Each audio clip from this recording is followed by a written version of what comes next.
Some love for longevity before fading to dust.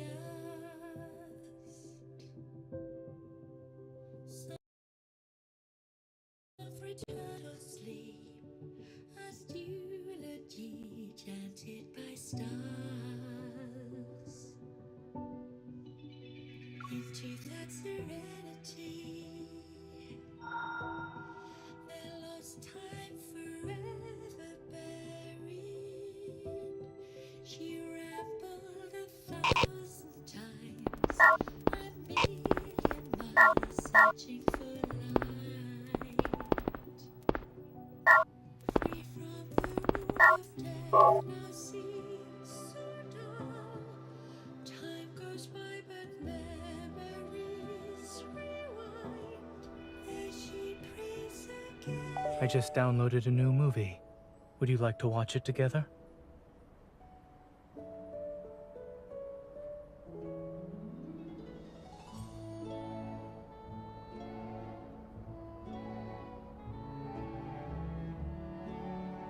Hey, what's up? What's up? It's your girl here, Nia Lee. We're gonna get straight into it because, child, I do got a top on. Just to let y'all know, YouTube, I got a top on. We're gonna get straight into it. Why is it Magic 8 Ball over here? Okay. Go straight to the event. I can move it because it's quick and faster. Because, honey, it was not quick and fast.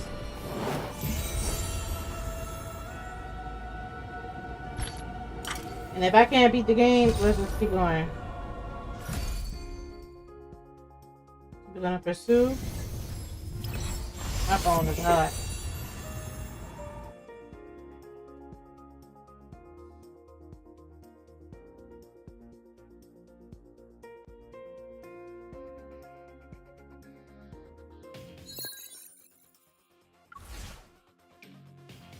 No calamity shall enter this world.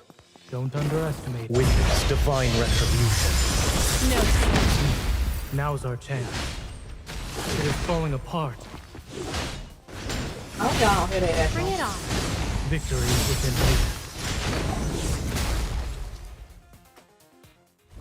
Witness divine retribution. No. Now's our chance. Hope y'all don't hear. Okay, y'all don't hear him. Bring it. Sins and transgressions. They can't be hidden. Aim for a sweet spot. Won't escape. Recovered already? How tiresome. Goodbye. To this world once more. We're unstoppable. Okay. Okay, so you can hear it over here.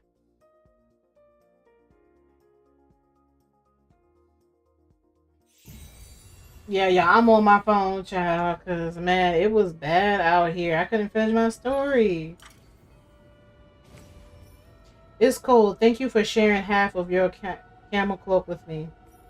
Why don't you tell me a tale in return? That isn't my forte.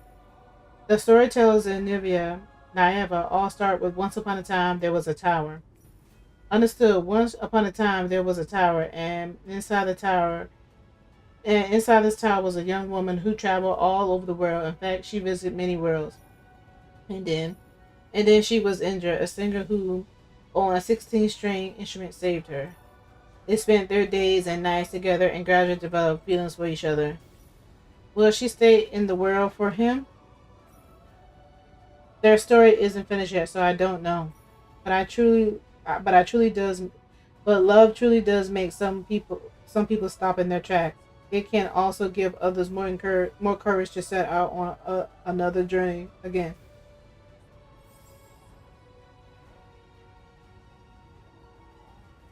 Why is this locked?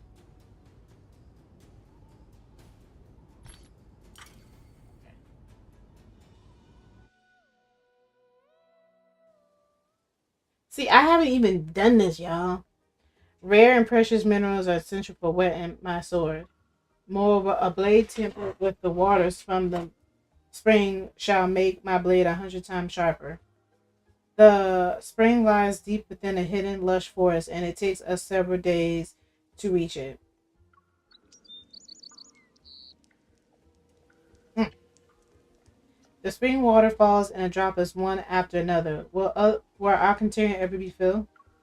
Taking the clay jar from Zayne's hands, I position it as close as possible to a small opening in the spring stone wall. If I'm not mistaken, we need to sing to awaken the spring water spirit. The spring water spirit, I look at him skeptically. Spirits exist in all things. For places rarely touched by humans, spiritual beings may emerge over time. So the spring name doesn't mean it produces nature's music. Rather, we need to trade a song for water. Indeed! You must move me with the most sincere singing to obtain Meloqua's waters. A voice suddenly erupts from the spring. This must be the spring water spirit. But it's been eons since I heard the voice I yearn for. I look at Zane, but he gestures for me to go ahead.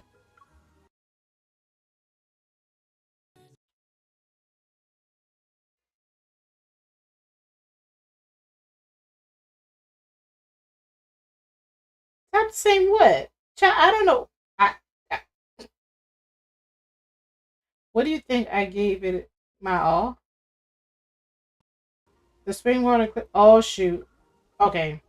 The spring water clicks its tongue. I don't know what that is. It was pleasant, yes, but I still miss I that don't know. time from long, long ago. What was I supposed to say? I don't know. I was confused there. The voice was deep, yet full of spirit. The song I just heard lacked that feeling. Deep yet full of spirit.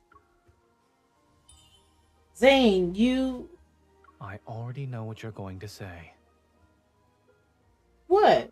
But he doesn't sing, so I decided to use the same trick that worked a few days ago. Zay.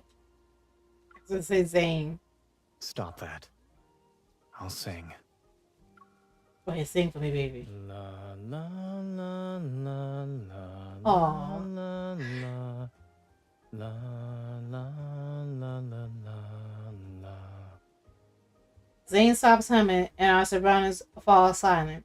A moment passes, then the stingy spring surges forth with clear water. Yes, that's the voice I've longed to hear.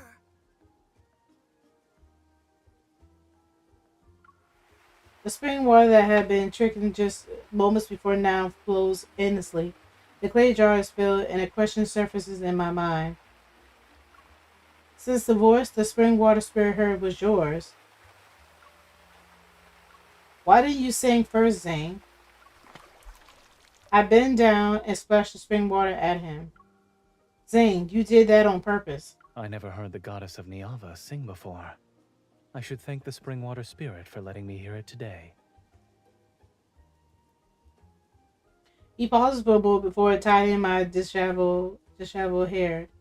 In any case, I think I'll remember your voice for a very, very long time. Aww. Zane.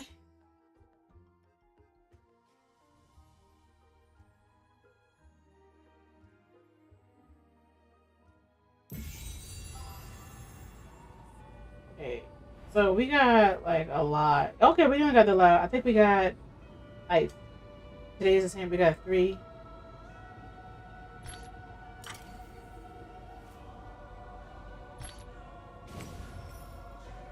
The protective charms at this stall looks rather cute, and they seem different from the ones in Nieva.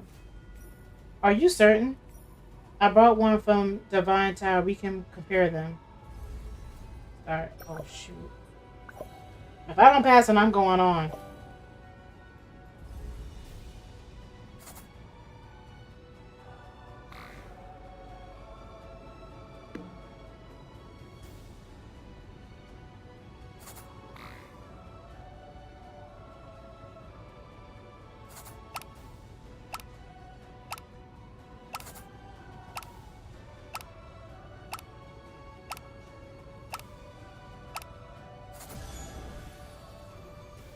Okay, I got all of them. If I wasn't going to get all of them, I was going to bounce.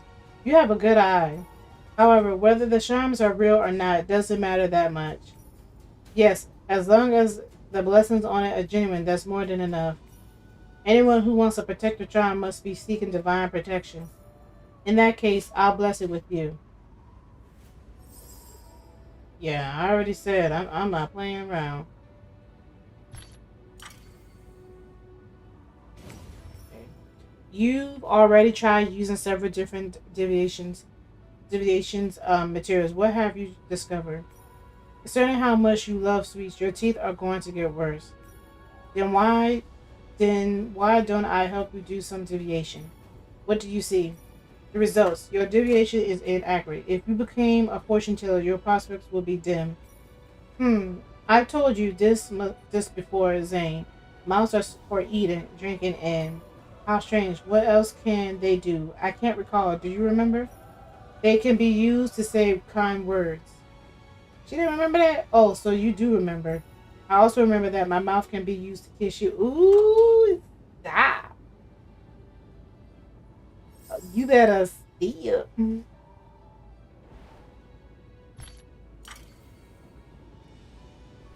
Oh, it's time to enter battle. It's closer. Oh, that's going. Let me measure my finger. She might call me.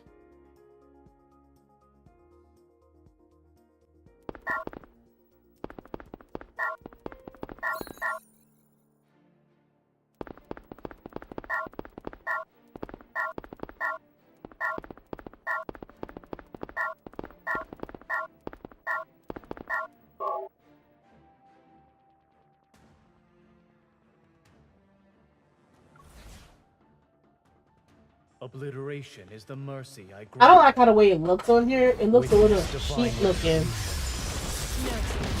It doesn't look like crystal clear. It looks a little gritty. That's why I don't like doing it on my cell phone. It's this capture that I got. It's called 1001 TV. It just doesn't do that HD quality.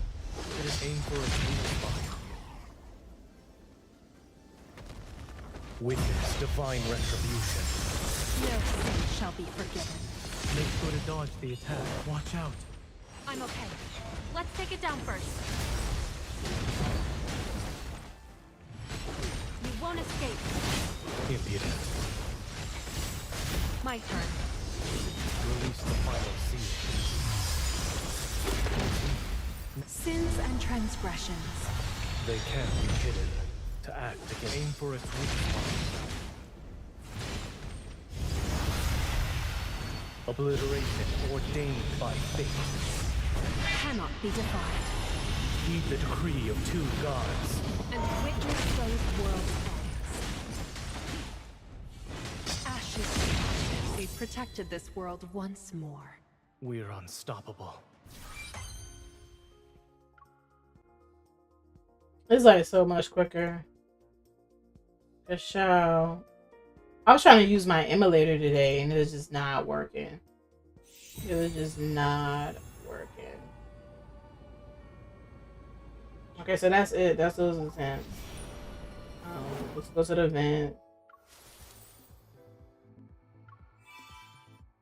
Alright. Okay, so we can get those. I just want those things. What is this?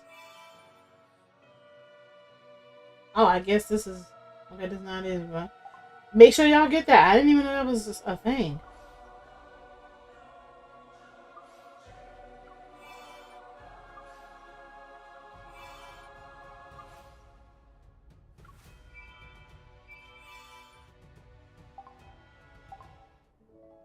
Well, what else?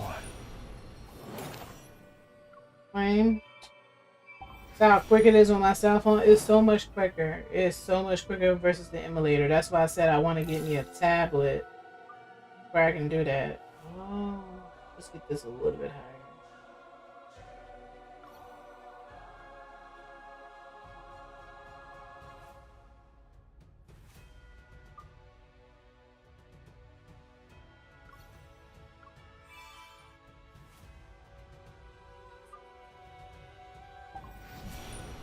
This is the shot. Man, I want some more.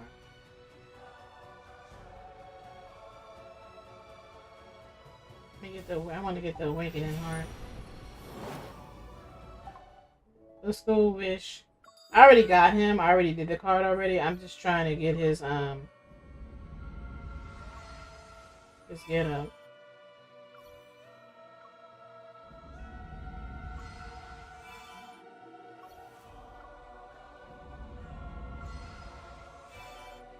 Yeah, I already got his card. I'm just trying to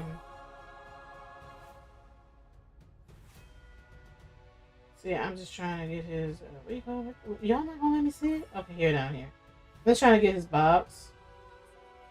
So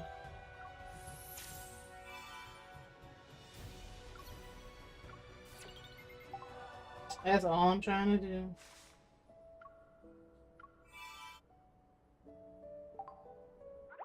My phone gonna be hot, but I don't care. Well, not this one. We're gonna go on a date. Since we're doing Zayne, we're gonna go do this. Let's date this. And this is actually several things.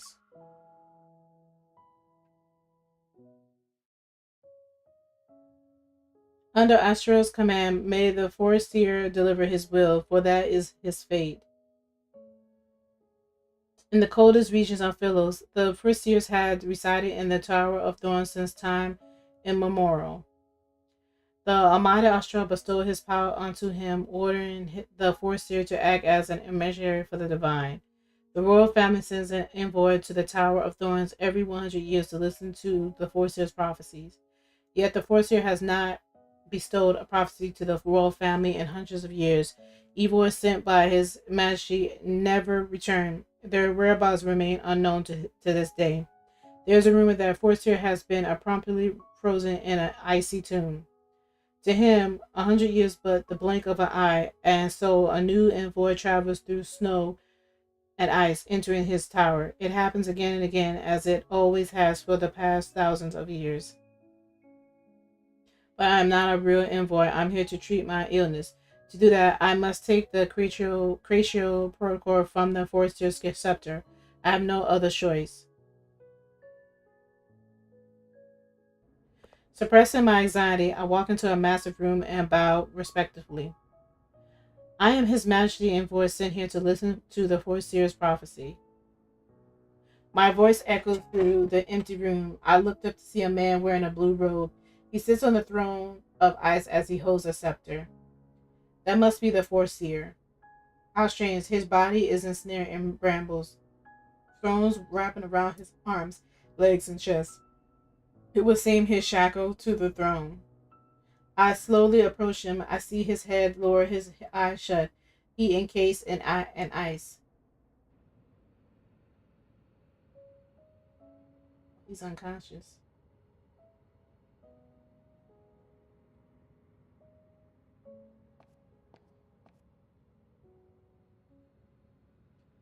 Oh, you said I look. There are no signs of life. Should I take the Cratio protocol?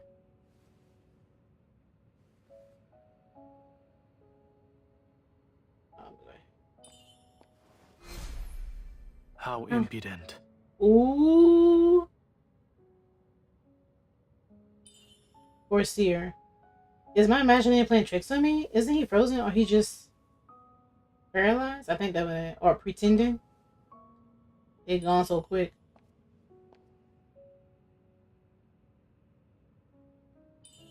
He's a lot more sprightly than I thought. Every book I've... It seems that those tomes you've gleaned through have taught you nothing about etiquette. Child, please. Give me a kiss. You're not actually frozen. He's not moving. He is immobilized.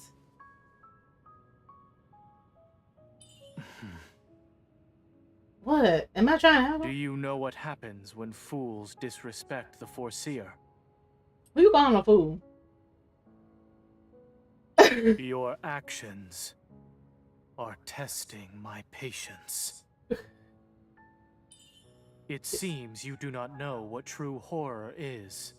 No, I don't. And you are frozen. Winter punishes every wrongdoing in due time. Haven't you heard of doing what is necessary? But who exactly is in a bad situation?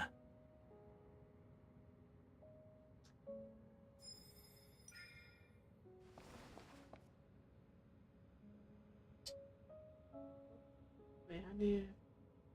Can you wait till you come back again? Told you, yeah, remember we already had that conversation. Ice is more like a crystal. What is it? You have a wild curiosity and a brazen tongue. And your tongue is like the winter's loveless embrace. Oh my god. What are we doing down here? What is we doing? Bro, go sit down. Calm your nerves. Calm your nerves. You just been walking back and forth. I can't get this done. That's my brother with a mentor. He just ate and he's being anxious. You just have to tell him to calm his nerves. Well, okay. Child. A punishment? I've been trying to play this. Aren't you furious? Fury? Those sorts of emotions I no longer have any use for. I was caught up in the moment. I must finish what... Child, let me finish what I was doing.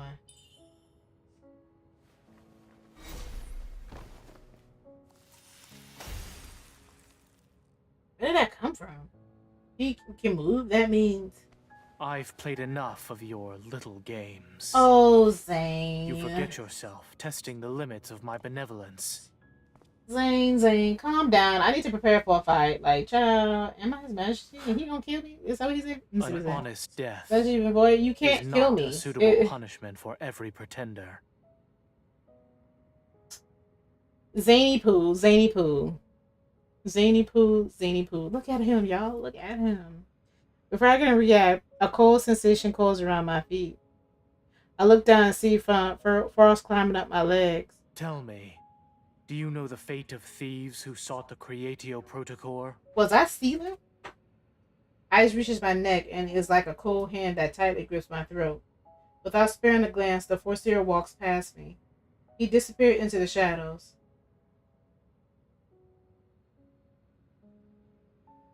Where are you going, Foreseer? The crystal covered my mouth, sealing it.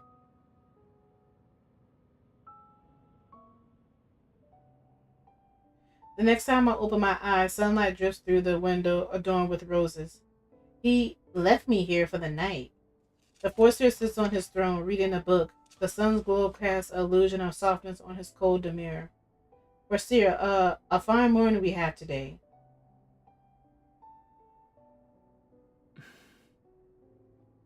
He doesn't look at me. He seems he won't even give me the chance to explain myself. You've been encased in ice for ages, but you still read on that throne? Shouldn't you be tired of the world's greatest share after staying there hundreds of years? You may try it yourself, then inform me of your findings. The Foreseer turns another page of his book. No, I can't feel my body at the moment. I have yet to eat anything after entering the Tower of Thrones. Could I? I choose my words carefully, yet he still doesn't look up. A human can survive for 7 days without food.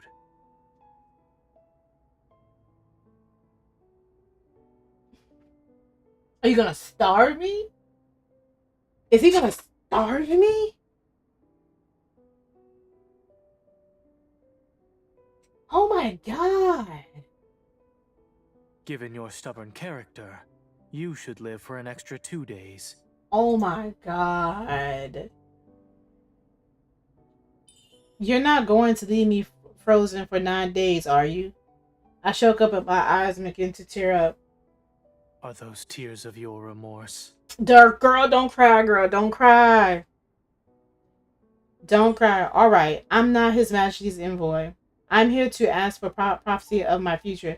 Every prophet I consulted said I had 3 years left to live. I refuse to believe them. He finally looks up from his book. I'm telling the truth this time. Indeed, they are delusional. Have you scared my fate, Foreseer? To disguise yourself as the king's envoy and sneak into the Tower of Thorns, you certainly have less than 3 years. My goodness. So we about to die on this here too. Girl, that's how all these stories ends. Ugh. Foreseer, you can't. Ice curls my mouth again. The Foreseer resumes his reading.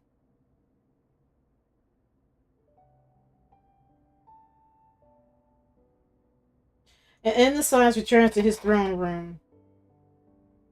Nightfall greets the tower, taking the place of sunlight. Moonlight shines into the room. Today is the first day of my punishment for entering the Tower of Thrones. I've come to realization after being frozen here. It is nigh impossible to warm the heart of a demigod who lives in these rim-kissed lands.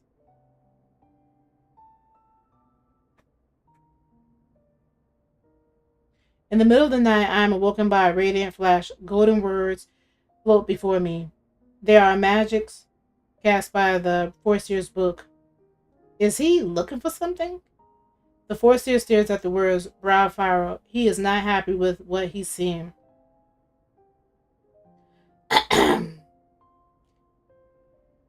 I try to utter a sound. The Foreseer remains unmoving. Do you wish for your mouth to be sealed once more? That's a book about guardian, isn't it? I also adore flowers. His wintry gaze falls on my face. Your mouth is only capable of spouting nonsense. I'm not lying. I used to be a gardener. Every flower I care for turns out splendid. The Foreseer stops what he's doing. The sharpness of his gaze pierced me, trying to gouge the truth from my head. Did I offend you? He looks away with a lift of his finger. The ice on my body begins to melt. My punishment is over. Without any support, I fall to my knees. If you desire it, then I shall indulge you. The Foreseer closes his book. The words of gold dissipate, and the room is plunged into darkness. Once my eyes readjust to my surroundings, the Foreseer had already descended from his throne. Come, then.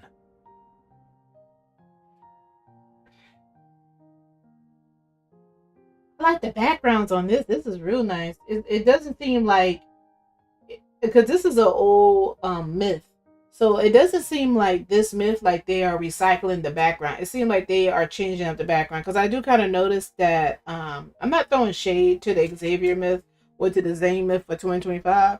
It just seemed like those two look similar. The girl dresses look similar as well. So I did kind of saw that. I was like, okay, info.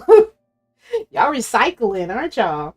So it says, I follow him, climbing the spiral staircase of the tower. I'm out of breath by the time we reach the top. Meanwhile, the Foreseer is unfazed.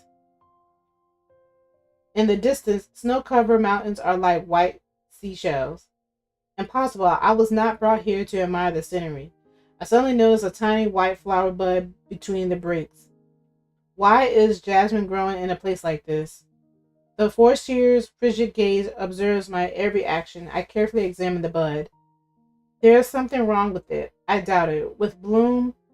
I doubt it will bloom anytime soon.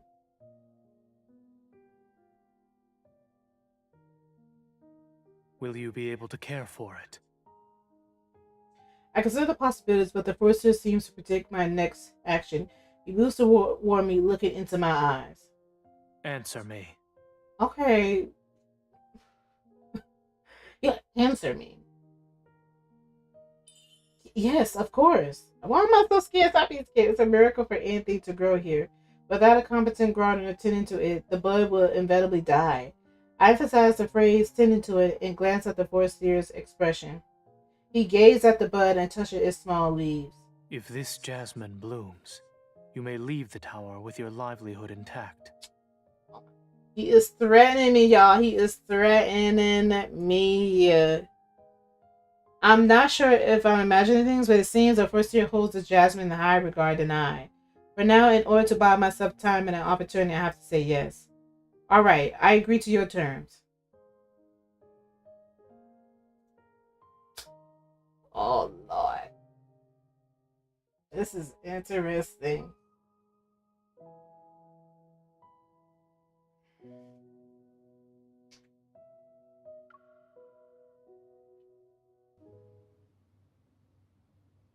I stare at my reflection in the mirror.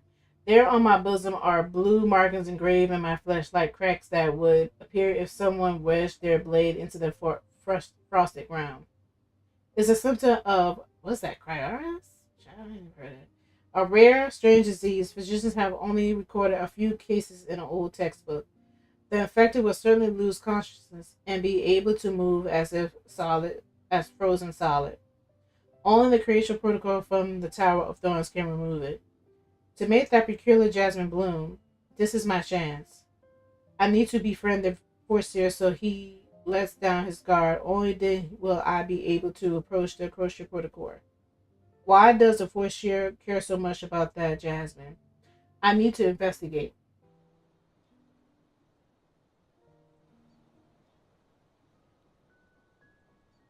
The following morning, I examined every part of the tower. Every decoration in the tower is beautiful, but each one lacks character. They possesses the same aloofness as the Forseer himself. It appears they are trying to frighten strangers. This place is huge. You must be in your prime to find the Forseer. Having found a silver bottle, I filled it with water. Once I reach the top of the tower, I see him. His back is turned to me. Yet I'm on the edge. You are not here to supervise me, correct? It appears your confidence is lacking. My confidence is not one in the least. As I hurry to water the jasmine, I begin to pray. O fairest jasmine, my life is in your leaves. Don't partake in the sweetness of death. From the pinnacle of tower, I spy a group of people walking along the mountain path. They resemble ants that I fell into a desert of salt. If there are others here to distract the Forseer, it will be to my advantage. I point at those tiny figures. Are they here to receive your prophecies? To receive your prophecies, right? To hear? Are they here to shout whatever? The Forseer glances at them. With his right hand, he writes a series of silver symbols in the air. Suddenly, a blizzard befalls us. It swallows the mountain path, and the people disappear in the blanket of white. Are you trying to kill them? After getting lost in the snow, they'll have no choice but to turn back. Their survival is but a guarantee. While I was already impressed by his previous demonstration of magic, that is the first time I've been stunned by the Forseer's power. Do you despise the request for prophecy? Fate cannot be changed. Instead of acknowledging this truth, humans still fight against it. Especially when their future is not what they hoped it would be. As he speaks, the Forseer glances at me. I lower my head, pretending to agree with him. I understand. I will focus on tending to Jasmine and not ask about my future. Even if it's meaningless, I'm not going down without a fight. I just hope my resignation will help me gain the Force's trust.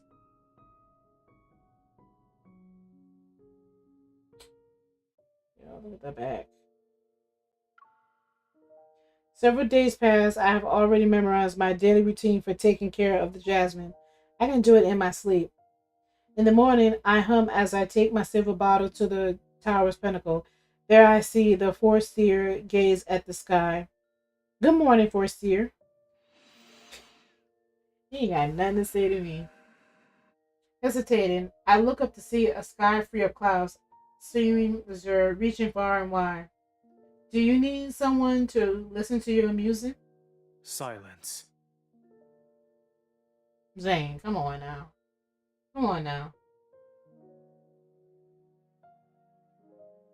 Let me take a picture of you. Gardeners do not require mouths to work.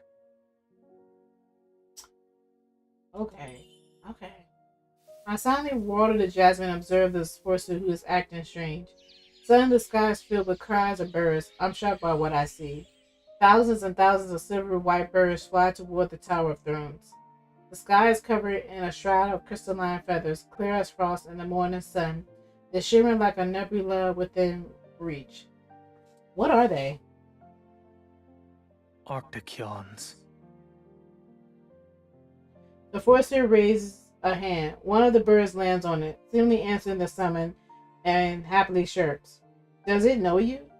They pass the tower every year when they migrate.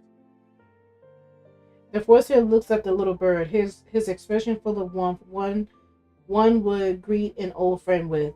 Alas, that was eons ago.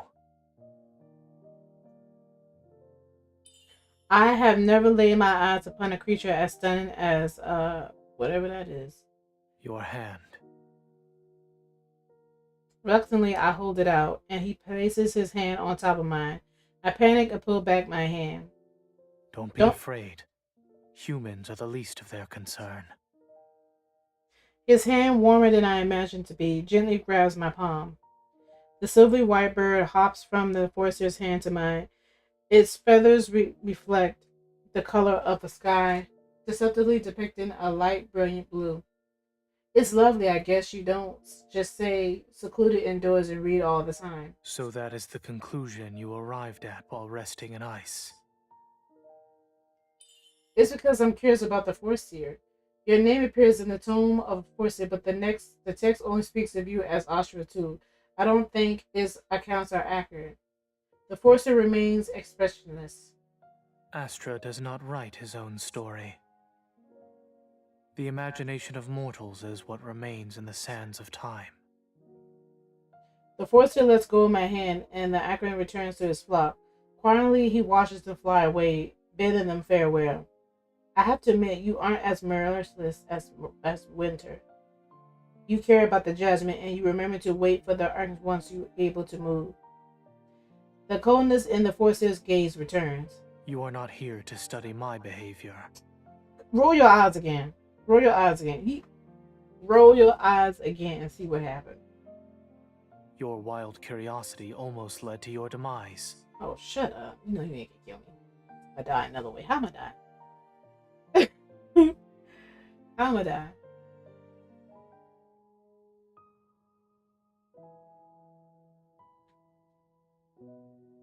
Oh, this is locked. Yeah, I don't understand this.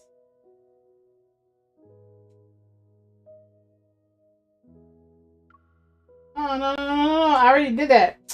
Go back. Yeah, I don't understand this. So I have to get the other cards, I'm guessing. I have to get the other cards. Those are locked. Something like that. Which is weird, but okay.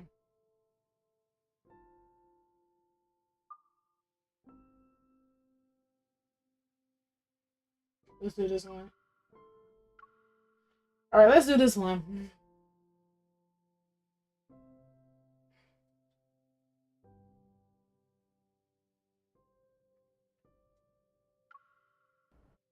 My phone is hot.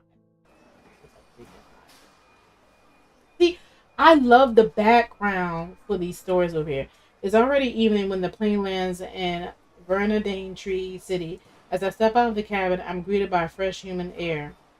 It's a relatively remote, undeveloped place. It lacks medical resources, hunter personnel. As a leader of the hunter team that was assigned to Vernadine Tree City for support, I guide several of my colleagues to our meeting point at the airport.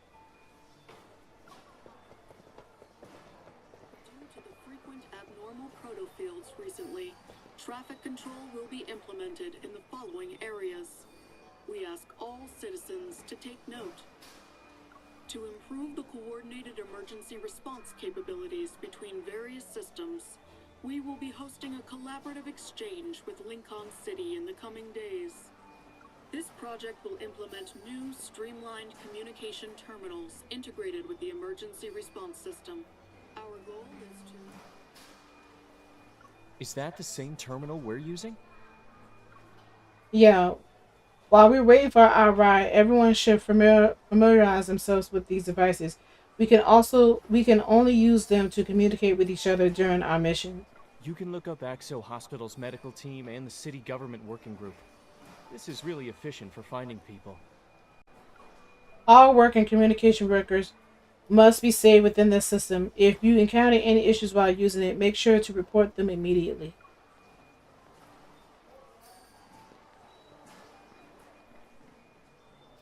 After temporarily dismissing the team, I walk to a corner of waiting area and take out my terminal.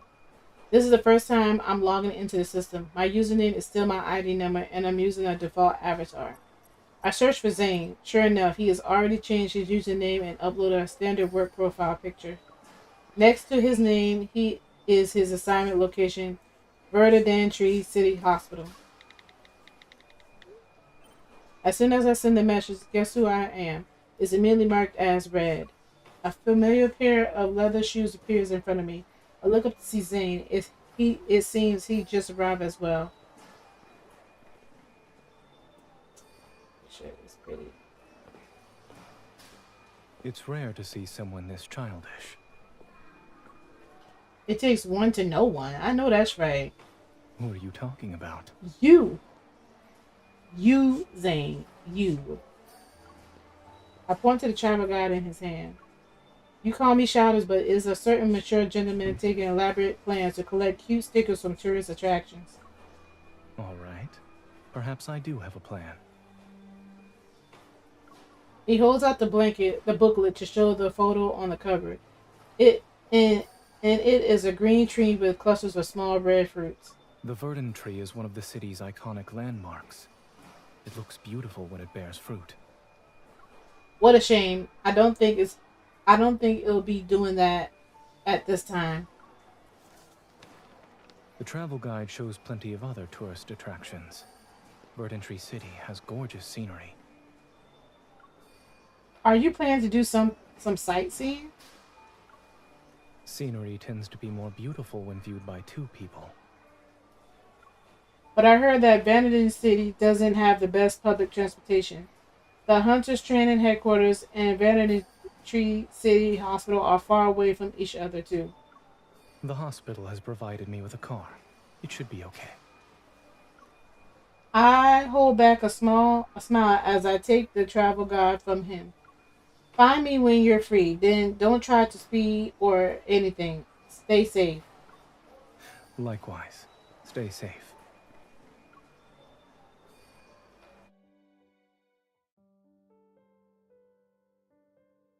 Our plan was perfect. Unfortunately, reality is far more cruel.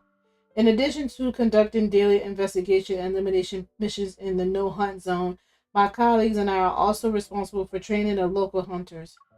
Right now, we're taking a short break from practical skill training. I check my terminal in the rest area to see if Zayne has replied to my message. I bet Zayne wants to check out the street food over there. Wait, he deleted a message? A new message appears below this deletion notification. I have a meeting tonight, so we can't meet up. Don't forget to try the custard tart. Question mark. I immediately called him. You're taking a break right now? We've just finished a training session. Why did you delete your message? Did you accidentally reveal a secret I wasn't supposed to see? I made a typo. I have a meeting tonight, so we can't meet up. Don't forget to try the custard tart. That's easy to type. What word did you misspell? I forgot the period. Sure you did. Zayne, you make typos all the time. I wonder if the terminal keeps records of our chat history. Maybe I can still see what he deleted. Oh, I just got a notification. Today's training exercise will be extended. I guess we really won't be meeting up. My food quest has been tragically cut short, and my heart feels empty. I'm devastated. Are you certain it's your heart? Or is it actually your stomach that's empty? Dr. Zayne, the online meeting for medical assistance training is about to begin. I'll be there in a moment. The food delivery should arrive at your place in approximately 30 minutes. I'm getting food? It's red bean soup, a local specialty. A colleague recommended it.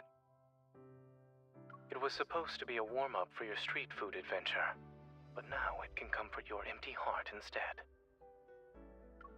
Red bean soup is nice, but the person who bought it would give me a greater sense of comfort, so don't forget to call me tonight after you're done with work.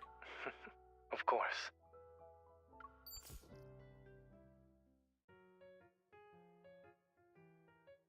Time flies. Our mission in the no-hunt zone is done, but Zayne remains as busy as ever. He's either leading teams to demonstrate various surgical procedures at the hospital, or rotating between different hospitals to supervise emergency response drills. Realizing it's been a week since we met up at the hospital, I decided to buy some pastries and visit him during his lunch break.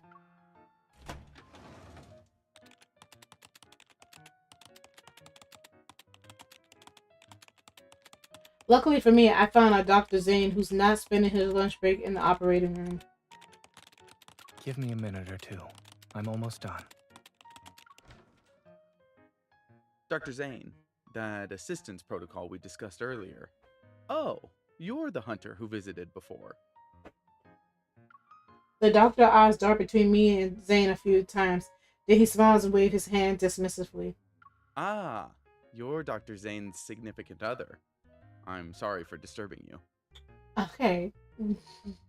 It's fine.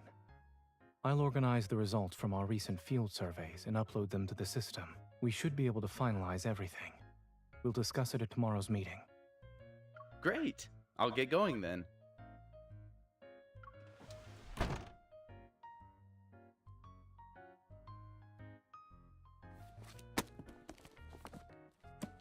I just need to tidy up a few things. Why are you standing all the way over there? I can see the dark circles under your eyes have gotten worse from here, Dr. Zayne. Then, are you hiding a miracle treatment for them behind your back? Yep. Your special remedy smells like sesame and has a strong milky aroma. The outer layer is reminiscent of a puff pastry. You're definitely a dessert expert. You can identify a puff pastry by smell. Zayne stands up and puts a stack of documents in a drawer. Then he pushes the tissues box on the desk toward me. I appreciate your praise, but I didn't smell it. Wipe your sleeve, please. And make sure to cover your tracks next time you make up a story. What do you mean? It's evidence that I carefully selected special pastries for Zayne. I shake the bag of pastries at him. Would you like to try the sesame crisp first, or the custard tart? Either is fine. I believe her selection prioritizes quality.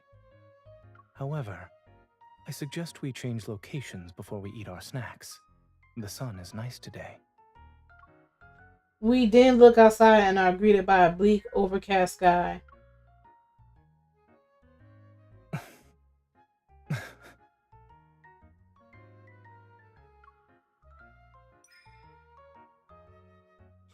His arms are sort of extended out. Smiling, I link arms with him. Yeah, it is nice, so... Although the sun isn't here at the moment, the hospital garden should still offer some nice scenery. So, I'd like to invite my personal supply officer for an outing. Oh, I'm coming. Let's go. Took over the glasses. Despite the slightly overcast sky, the small garden is bursting with green vegetation and life. Zayne and I choose to sit on a bench under a tree before sharing our snacks. You don't need to visit the no-hunt zone again? We didn't find any vulnerabilities after our inspection, but their defense were under a lot of pressure before we arrived. The same can be said about their healthcare facilities. Verdant Tree City still needs to introduce more cutting-edge diagnostic technologies and treatments. If we use this opportunity to identify the gaps in their protocols, it will make assistance more efficient in the future. I'll admit that forward thinking, but I think I heard your computer crying and begging for a break. You should be careful too. Don't overwork yourself. Zayne uses his fork to stab a small pastry piece, then he offers it to me. Right back at you. The soft light filters through the early winter clouds and envelopes me. All of this is reflected in his eyes. On top of investigating and dealing with the no-hunt zone, you also have to train the local hunters. You've worked hard. Yet when I visited you last weekend, you were practically glowing when the trainees called you captain. You couldn't stop smiling. Aw. Maybe I was smiling because you were there with me.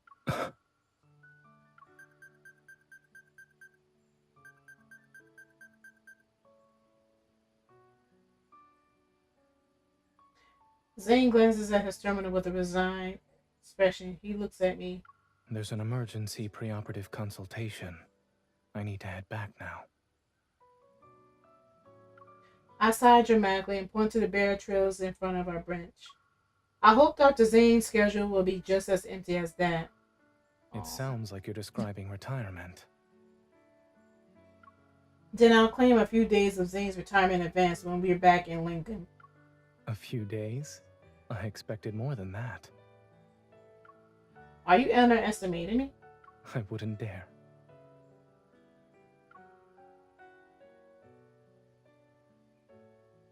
He gently lifts my hand as he places a small flower in my palm.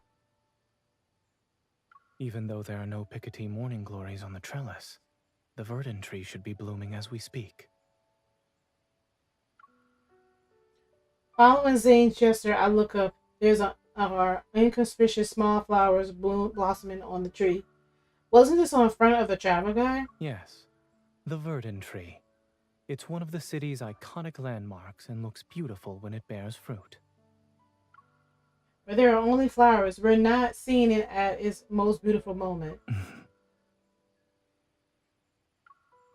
While I'm still staring at this tree that blossoms in winter, a gentle warmth suddenly touches my cheek. Ooh, slightly surprised, I turn my head and meet Zane's unwavering gaze.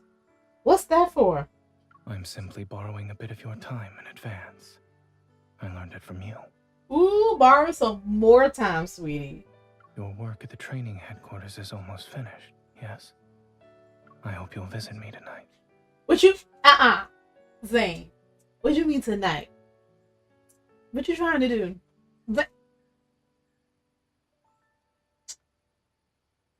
Zayne, what is you trying to do?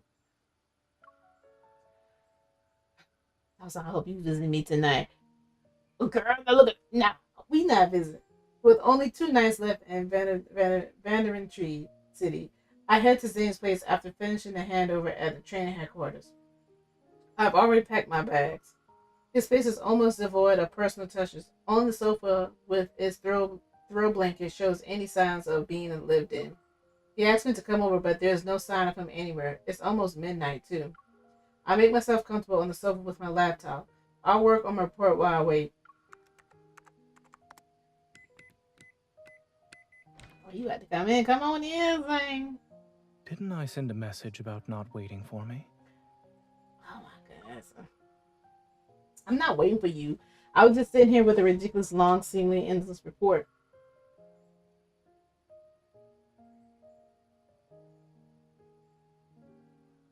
He takes off his coat and sits beside me. The warmth from his shoulder seeps into me as if it's filling the room emptiness. There's a typo.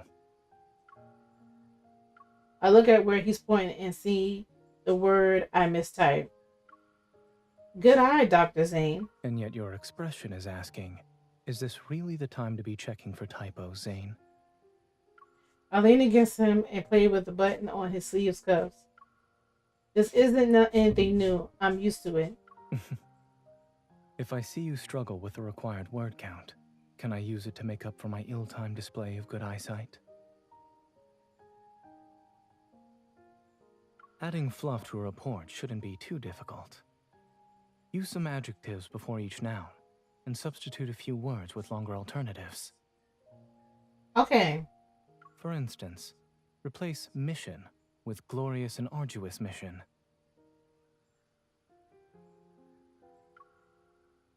I pause before a smile appears on my face. I poke his shoulder. Who would have thought that you'd been an expert with such tricks despite having a gentlemanly facade? He catches my hand and gives it a gentle squeeze. It's something I picked up from my students. You can use it for reports that are simply there for formalities. I immediately sit up straight on the sofa as prepared to diligently fulfill my glorious and arduous mission. You should go to bed first. I'll join you after I finish this. Mm-hmm. He's like, mm-hmm. I tap up several lines, but he doesn't leave. I turn and meet Zayne gaze. He's been watching me for some time. Despite being caught, he unfazed. He reaches for a book that's on the coffee table and makes a show of flipping through its pages. I don't feel tired at the moment. I can keep you company. I smile. You've been busy all day. You're not sleepy? How much stamina do you have? My stamina has always been excellent. Or are you suggesting there's another way to keep up with her demanding nature? I move one of my hands away from the keyboard, grab the fluffy blanket, and toss it to him. Don't think I can't discipline you just because I'm typing. I hear a soft rustling as Zayne covers himself with blanket, takes the book, and leans back against the sofa. Occasionally, the sound of turning pages mingles with the clicks and clacks from my keyboard.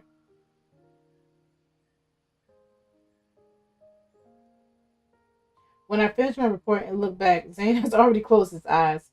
His long eyelashes cast shadows on his eyelids. He fell asleep.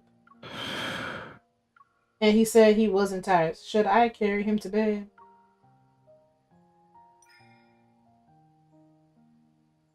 It wouldn't hurt to try, right? I stand up, bend down, and carefully slip my arms around him. What are you doing? About to pick you up?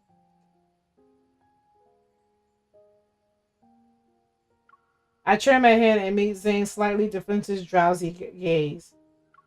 I was trying to carry you to bed without waking you up.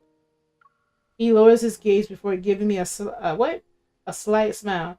He closes his eyes again and pulls me into his brace. I can hear his voice above my head. Are you sure you were trying to carry me to bed? You weren't practicing a new combat technique? During these past few days, were you training doctors or coming up with witty comebacks? Teaching takes priority, of course. However, I can't neglect my ongoing Hello. research in the field of humor. Hello, how are you doing? Welcome to the stream. Isn't that why you fell in love with me in the first place? He holds me more tightly and his warm breath is barely perceptible against my hair. Do you know what you want to do after work tomorrow? I come and be with you, Zayne, of course. Remembering his packed schedule I saw at noon, I pout to myself. Then with a dejected tone, I speak against his shoulder. Oh, wait. I think I peek against his shoulder. Are you loving this?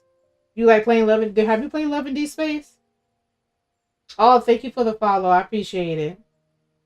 I'm going to visit every tourist attraction that listed in the travel guide. Lovely. That's all you have to say? He kisses my temple without saying another word. Silence falls between us. After a while, I gently poke his waist. Aren't you going to sleep in the bed? Only then can you relax and get some rest. No, I have not. This is my first time seeing this. Oh, this is your first time seeing Love in Deep Space? Yeah, this game came out in 2024, and I started playing it at the beginning of this year. I'm enjoying it. I'm really enjoying it. This is the most relaxing way for me to rest. Let's keep holding each other for a while longer.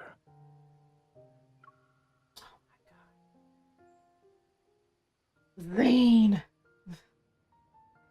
When I wake up the next morning, the other side of the bed is already cold. I turn on my terminal to find a message Zane has sent several hours ago. I'm already at the hospital. Have fun exploring it. I'll see you tonight. However, I see a notification that says he deleted a message. Is Zane developing a habit of making typos? I have no intention of doing some sightseeing by myself. My real destination for the day is the hospital. Oh, it's you again. Are you here to visit Dr. Zayne? He should still be in the conference room. I'll take you there. Ah, the final surgery training session was moved up. You said my viewers loving this too? Oh, your viewers? Wait, your viewers? Are you sharing? Who are you sharing me with? Have they played the game themselves? And hello, viewers. I follow the doctor who's walking at a brisk pace until we reach our destination. The small conference room is already packed with more than a dozen people. At the front of the room, a large screen displays a live feed at multiple angles for an ongoing surgery. Occasionally, hushed discussions break the sounds in the conference room. On the screen, I immediately spot Zane standing across from the lead surgeon. This must be the most difficult one. The lead surgeon looks a little nervous. It's like we're taking an important exam with Yeah, Dr. so Zayne as our Zane. proctor. But having him teach us is a privilege in itself. Let's begin. I don't know how many times MC have seen him done surgeries. Oh my god, 8 hours later. After what seems like an eternity, the flat green line on the monitor begins to fluctuate. The readings reach a high threshold. The heart is beating again. Just as I think the surgery is finally about to end, everyone in the room suddenly freezes. In the lead surgeon's field of vision, blood rapidly spreads throughout the gauze. Ooh. Yikes. We were afraid that happened. The cause of the bleeding is unknown. I checked the arterial anastomosis, but I didn't see anything strange. Apply pressure with the gauze to control the bleeding. I'll examine the area. On the screen, Zane quickly takes the lead surgeon's position. I'd like to ask the anesthesiologist to monitor the patient's vital signs and report any abnormal readings immediately. Use the right angle clamp to elevate the anterior wall of the aorta and expose the posterior. Suction. Follow along and keep the surgical field clear at all times. The conference room is silent. Everyone's eyes are fixed on Zane's movements on the screen. Here. As the scrub nurse swiftly passes the needle, Zane begins to turn. His gaze is steady as he explains the critical steps of the surgical procedure. We done gone up into surgery? Oh my goodness. With that, the wound irrigation and inspection are complete. I don't see any more bleeding, so we can say hemostasis has been achieved. Close the chest. At this point, I can hear the doctors beside me quietly let out sighs of relief.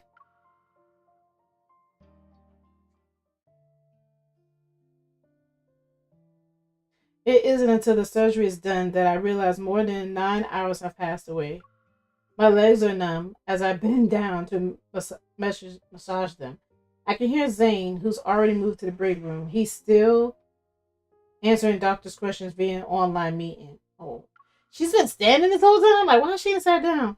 When the Q&A session ends, the doctors leave until I'm the only one left. The large projection screen is turned off and the call has ended. On the small monitor nearby still shows a live feed.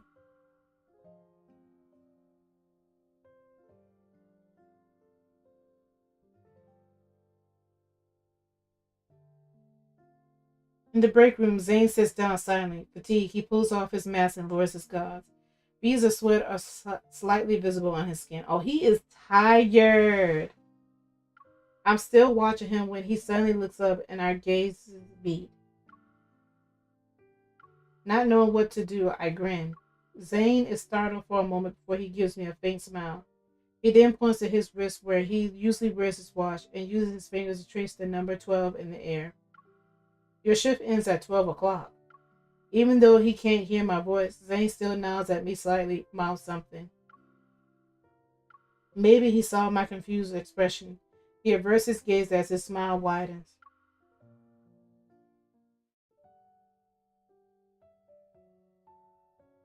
It's already past midnight. The hospital's outdoor parking lot is unnervingly quiet as I park the car by the back entrance. The lights from the lampposts are reflected on the windshield. They melt into hazy orbs of light.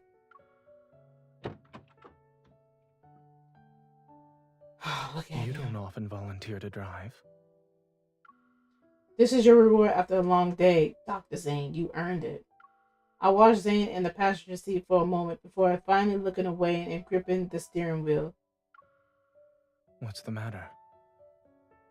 It's nothing. I was thinking that no matter how much stamina you usually have, even you can't handle being pushed to the extreme.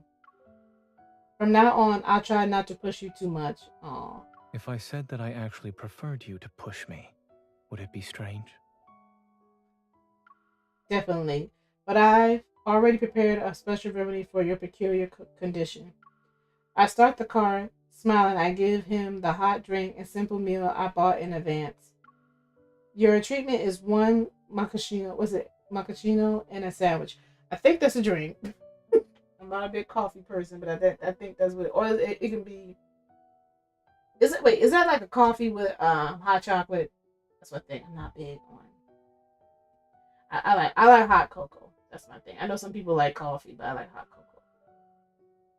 Don't you tell me that's the end. Don't you go? Okay. Is he falling asleep?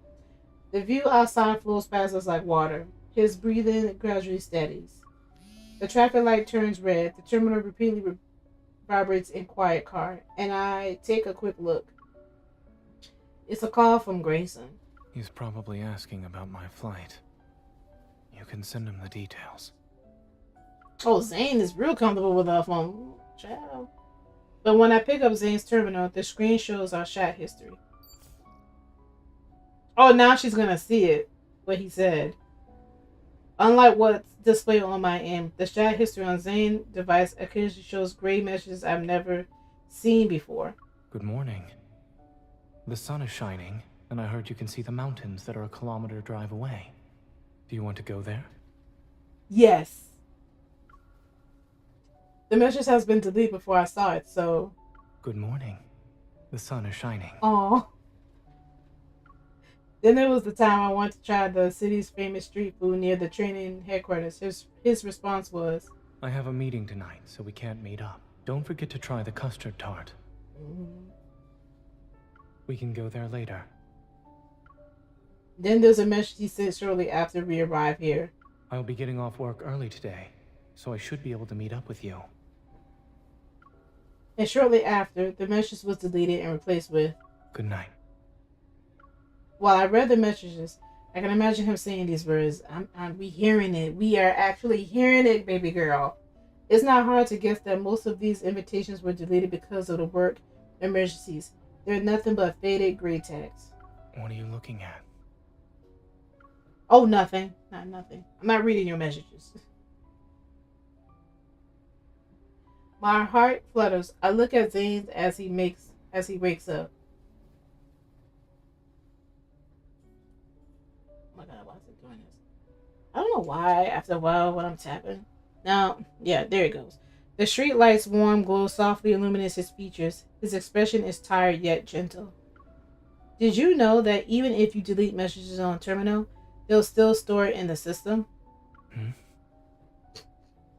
I hold up my terminal and wave it at him. All those deleted messages are now permanently valid IOUs. Yep. I'm keeping them so I can ensure you fulfill them one by one.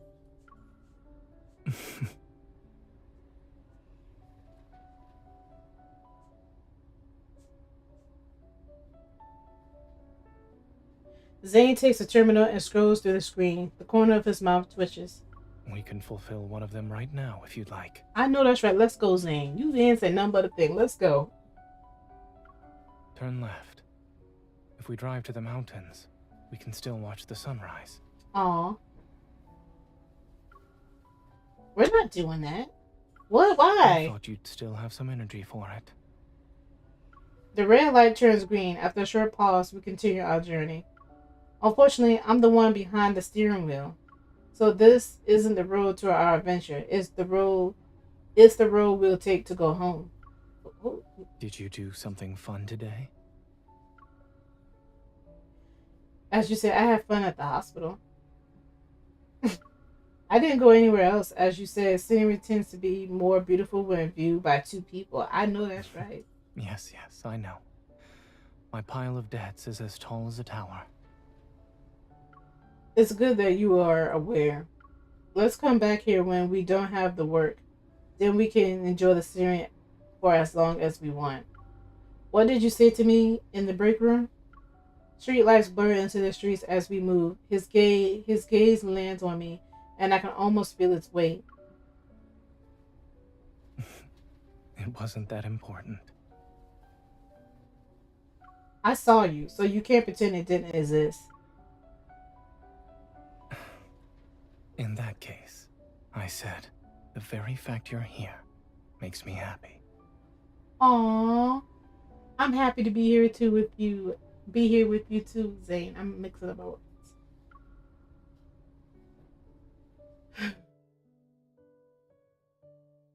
Aww.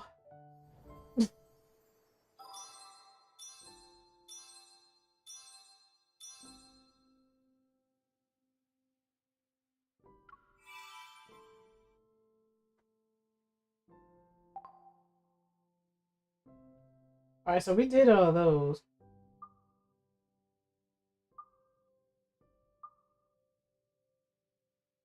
Yeah, I don't have. Yeah, I was trying to date this.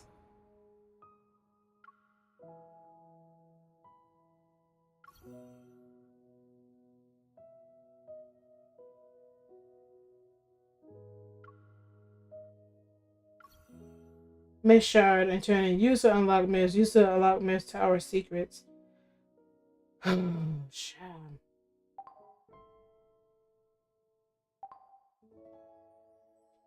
Should we? I'm trying to think. Should I go and play the main story? I do need to play the main story.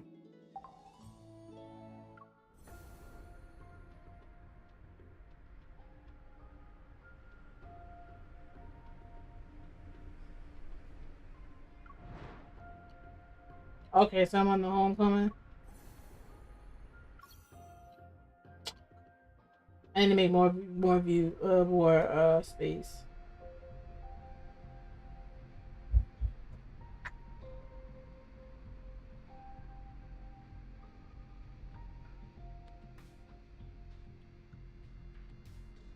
Watch if you smoke.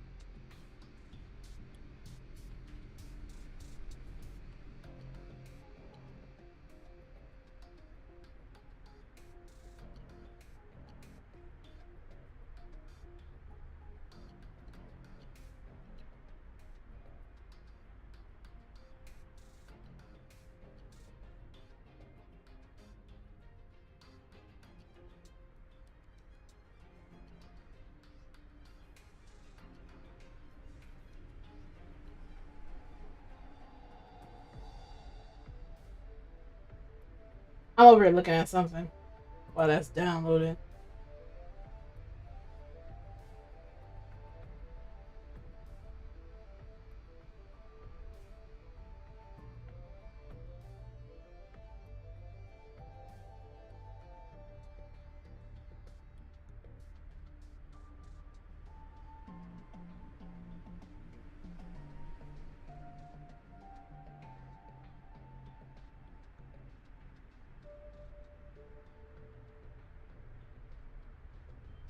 Okay.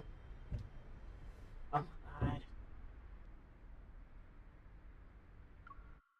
So I think this is the one on to Caleb. My vision goes dark. Everything blurs as the universe finds a strange stillness in its chaos, and then it fades to nothing. A strong resonance pulses through my body. It stirs fragmented memories that drift like faded apparitions. A pale planet appears, strange yet familiar. And then there's an overwhelming force as silent as black hole. is a massive artificial eye. Ooh, like that. Shh. That was nice. I like that. It's been a while since I dreamed about the explosion. Looking back, those roaring flames feel like a surreal, distant nightmare. The searing heat in my dreams is still vivid, but the pain in my heart is gone. Maybe it's because the ether core within me has achieved full power.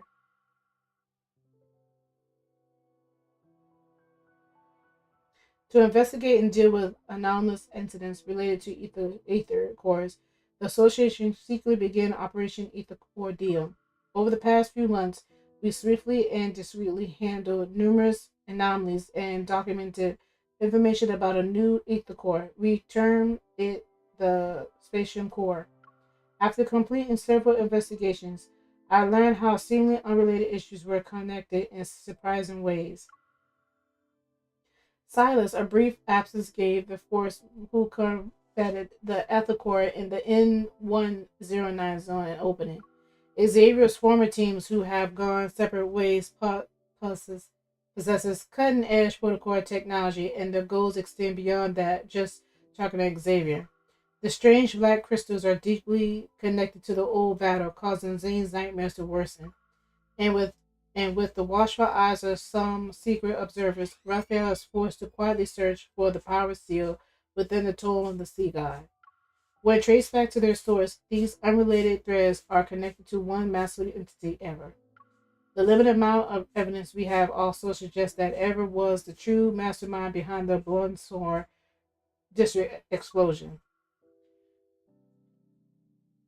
Will this be our first time to see Caleb?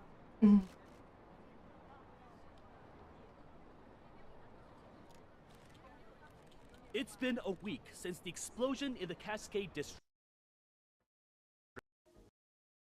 The Farscape fleet still has that region under lockdown. No updates, no details revealed about the investigation. The public is demanding answers. Is the new fleet colonel defying the Hunters Association by prohibiting hunters from investigating? Would you say tensions are rising? Deal with those reporters. Understood. The entire garden has been blown to bits. Hey, rookie, go investigate.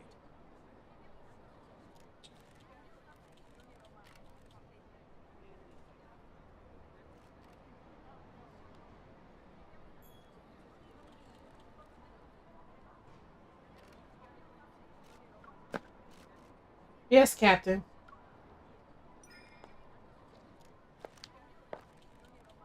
The fleet uniform doesn't quite fit me. I suddenly roll up my sleeves and push aside the rubble as I make my way into the garden.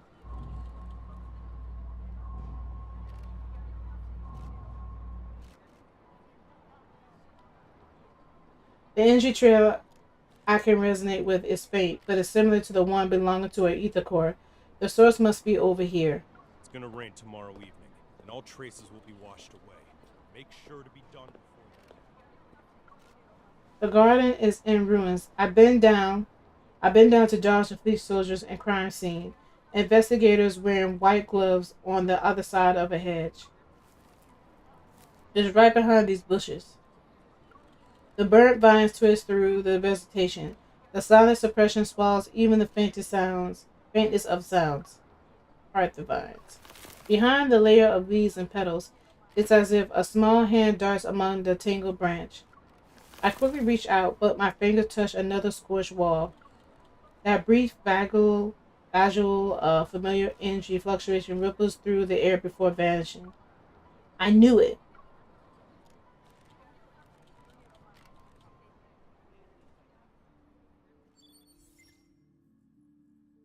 Mhm. The dispatch request for the explosion incident has already been denied. And I know the details of this case are almost identical to what happened to you. Leaning against the control desk, Jenna slides a holographic screen in front of my eyes. But rushing to Skyhaven at this critical juncture isn't a wise decision. If I suggested you don't get involved for now, would you consider it? I'm sorry, Captain.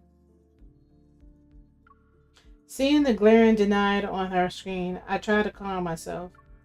But even if it's unrelated to that incident, it might involve the ether core. There's no reason for association to object. It's not them who are interfering.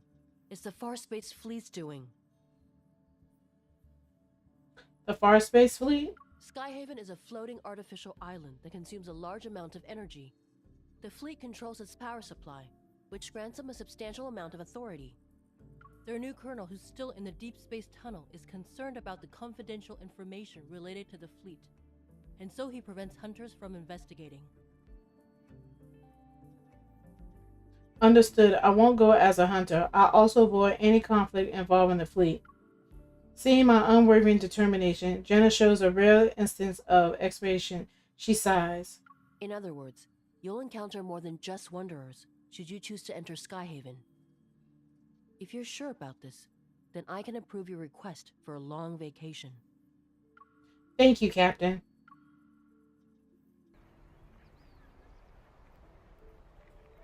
The day I arrived at Skyhaven coincided with new fleet candidates reporting for duty. They form a neat line along the transfer platform. While hidden in shadows and thinking about how to blend in, I received unsuspected help from a recruit who decided to desert. In exchange for my silence, I took her place and successfully moved into the temporary living quarters for new candidates. When tasks were assigned, I relied on these candidates' burning ambition for flight duties, so that I was left with the unwanted ground support role, and it's happened. As a result, I was brought to the explosion site in Cascade District. I never imagined I'd find myself in Skyhaven for a reason like this. Ayla. A cold metal chain touches my neck. It's the necklace I once gave to Caleb. I miss you. Find anything, rookie? With a stern expression, the captain walks over. I come to my senses and shake my head. Captain, I haven't seen anything suspicious. Keep your eyes peeled and give it another once-over. If you miss anything, it won't be just you facing the consequences when the Colonel's starship returns. Yes, Captain. I don't know what's with this Colonel. Since he's butting heads with Association, it's probably better to avoid him. I definitely sensed an ether core earlier. If they block off the area because of it, I need to move fast. I have a question, Captain. Usually explosions like these involve casualties or people who are severely injured. How can there be individuals who have gone missing? How did the fleet confirm this? I also heard we weren't sent here to test for traces of... Don't poke your nose in places where it doesn't belong. Mind your own business. As expected, everyone in the fleet is skipping quiet. What? It's keeping quiet about the circumstances surrounding the explosion. Captain, a suspect just appeared. He showed up in HQ. What did you just say? The Colonel's starship will be on the HQ's runway in 10 minutes. Command issued an emergency order. We need to head back and deal with the intruder before the Colonel returns. They're already here? If things get too chaotic, I might be able to use it to my advantage.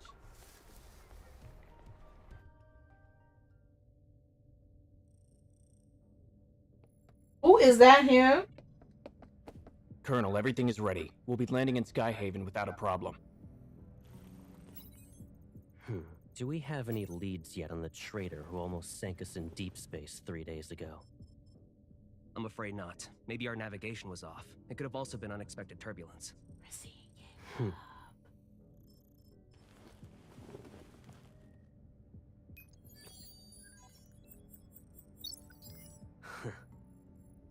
This trip was a test for the new fleet, Colonel. The old guard are looking forward to me not coming back. Unfortunately for them, I already danced with death once.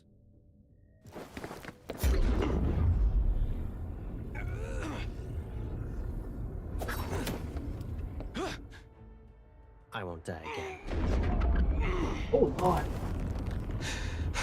It doesn't matter if you succeed or fail. You've chosen treason, so the consequences are still the same.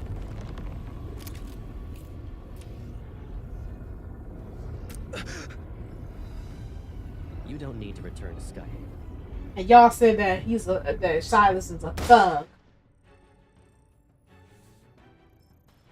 He just wiped the blood. The blood's still there. The boy wiped that thing over. Like, child.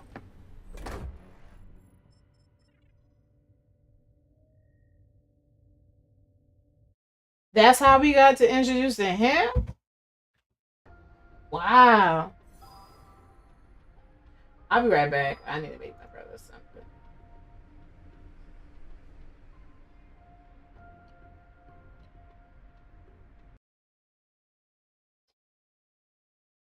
I'm gonna try to see if I can get the other one up.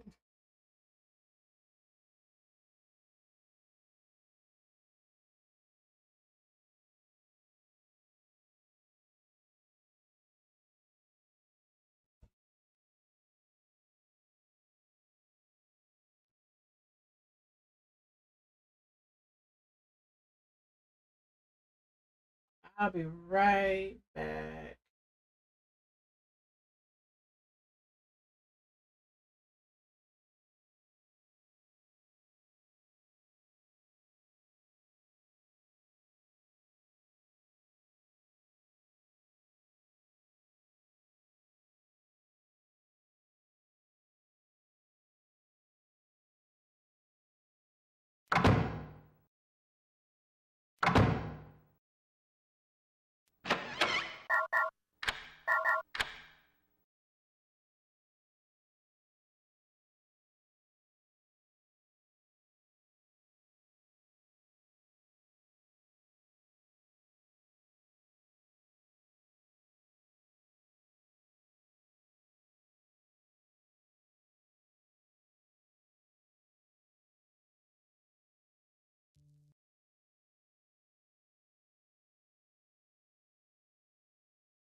Actually, I have a seatbelt on.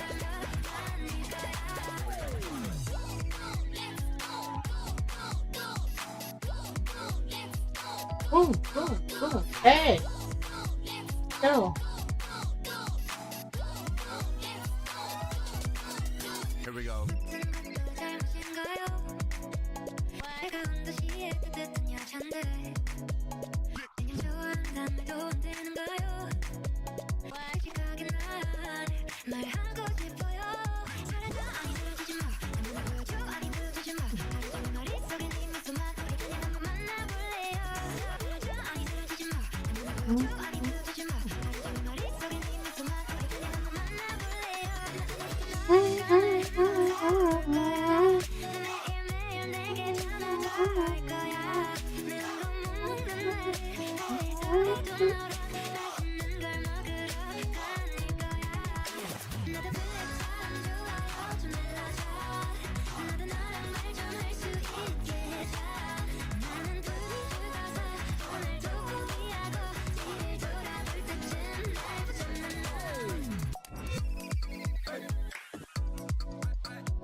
Oh, it's raining.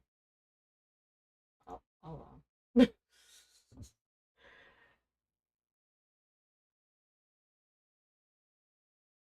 Why does it say new event?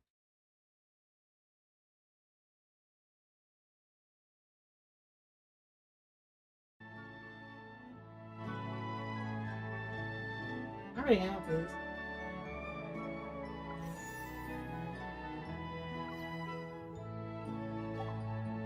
Oh, wait.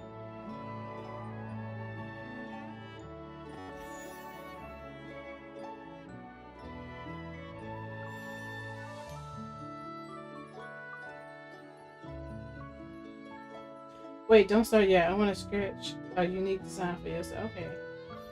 You gonna give me something? You're not gonna give me nothing. So get me out of here.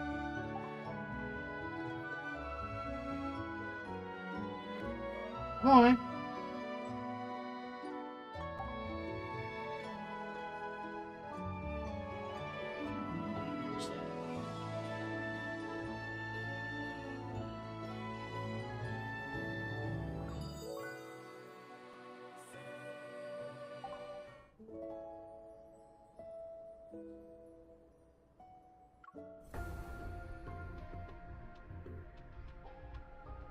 You're going back in. Yeah, I know. Cause I downloaded on my cell phone. My cell phone is. Yeah.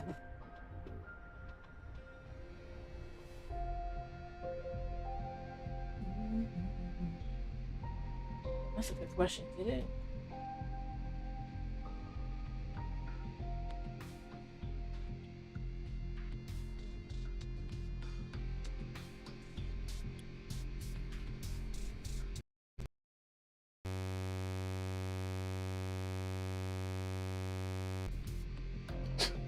Put them to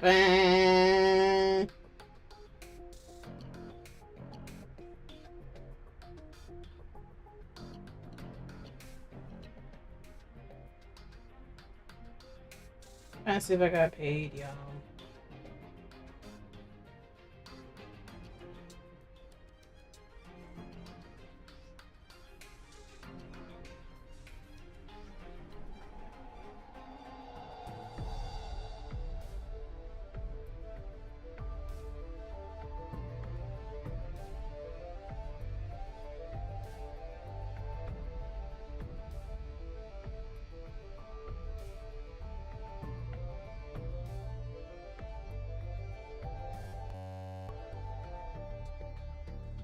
You still downloading? No, you done. Yeah, man, don't play with me like that. Y'all is done. I'll play till like 2 hours. 2 hours and some change. I do need to do this main mission. My friend was like, "You need to do the main mission. You're not doing the main mission." I only got Caleb. That's the only last one I need to get. I got everybody.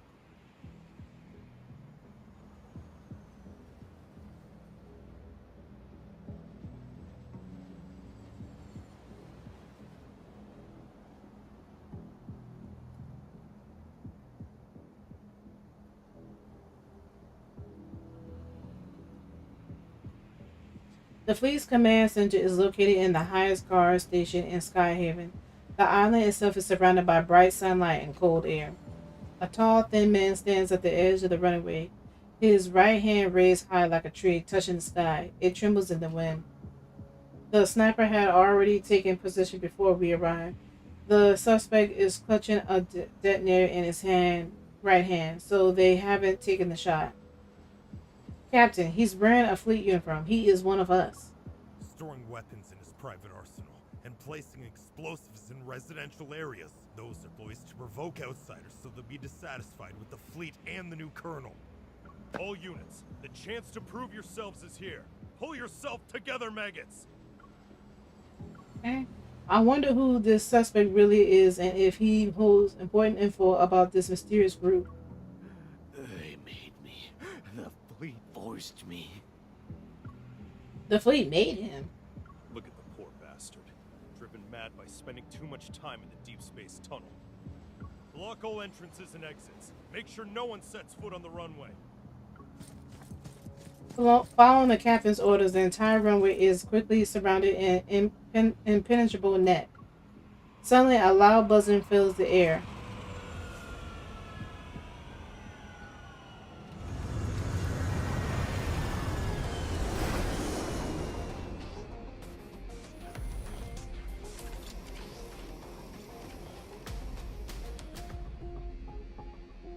Oh, look at him! Oh my god. Tell this girl that she don't read nothing. She just calls. She don't even read. She just calls.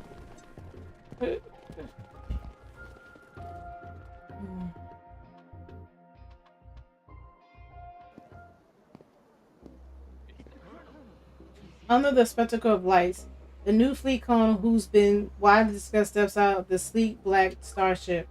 In orderly fashion, he approaches the man in the edge of the runway. His words are muffled by the wind. Joseph, you were chosen to be the pilot of a year-long deep space tunnel observation mission. Your outstanding performance 3 years ago was proof of your capabilities. His voice sounds familiar. The crowd blocks my view, and I only can catch a glimpse of the figure through the gaps. His silver armband reflects a dazzling light. You would have enjoyed the privileges befitting a skilled officer after your return. But 2 months ago, your wife and child died in the fleet's brig. Believing you revealed the fleet's secrets during your mission, you put your family under house arrest. They had died as a result. You're the person behind the Cascade District's explosion, yes? And you were trying to make a statement to the fleet by attacking its members. You know why. What's he sound like that? Joseph sounds as if his vocal cords have been torn. Yeah, his voice unpleasant to the ear. And yet the information I collected tells a different story. After your mission ended 2 years ago, You were suffering from the effects of long-term exposure to cosmic radiation. Your memories were severely affected. Hence, you received a prescription for the psychotropic drug Cybazin at the medical center. But you went ahead and increased the dosage on your own. You probably weren't aware that a Cybazin addiction can lead to cognitive dissonance and confusion. That's why, after your overdose, you accidentally killed your wife and child. Ooh. When you recovered, you created a lie to escape from the pain of what you've done. He speaks calmly, and then everything becomes quiet.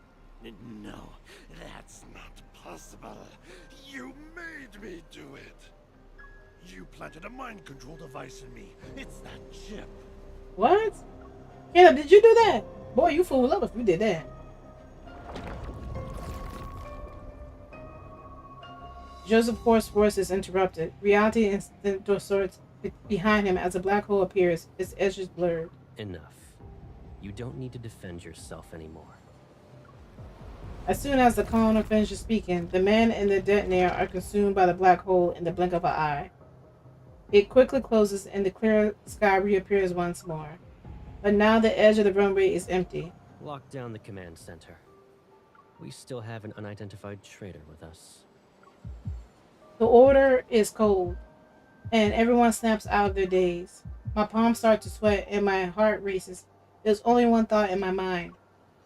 I need to make a move. How did he know?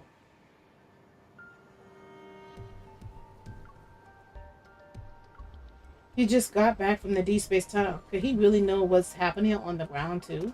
Since no one's paying attention. Turn around, but before I can move, I feel as though 1,000 grams have been dropped into my shoulders. I can't move. This evil is...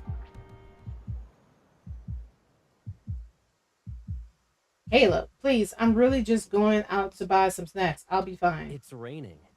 And did you forget how you came back home injured? That was when you went out to buy snacks too. You should stay here.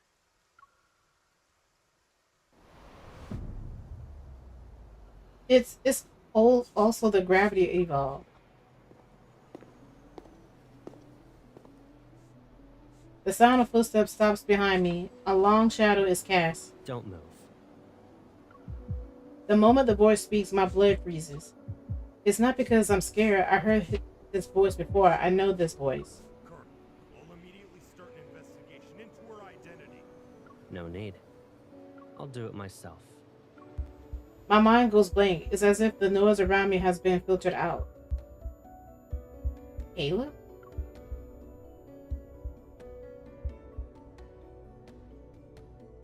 Yeah, I need to... Yeah, so... There's been this thing, like, with Caleb. They were like, oh, she remembered Caleb, you know, and stuff like that. And people were trying to say that that was her brother. I was like, no, I think when they mean by they grew up together, they probably have the... Yeah, probably have this... They probably was adopted together, or, you know, some people grew up to each other. If they lost their parents, they grow up with the family, and then they have a son, and the son falls in love with the daughter. I've heard things like this. They're not blood related. What I'm trying to say. There was people trying to say they were blood related because they grew up together, and just coming up with some conspiracy theory on TikTok of Caleb. I'm like, no, that's not it at all. Because she also knew Zayne many years ago. So, is that her brother too? Like, y'all need to stop. Like, I heard that, like, somebody was telling me this, and I'm like, no. I think what they mean was they were childhood friends, or they knew each other, or somebody adopted MC, but they're not blood related. Like, no, that would just be weird.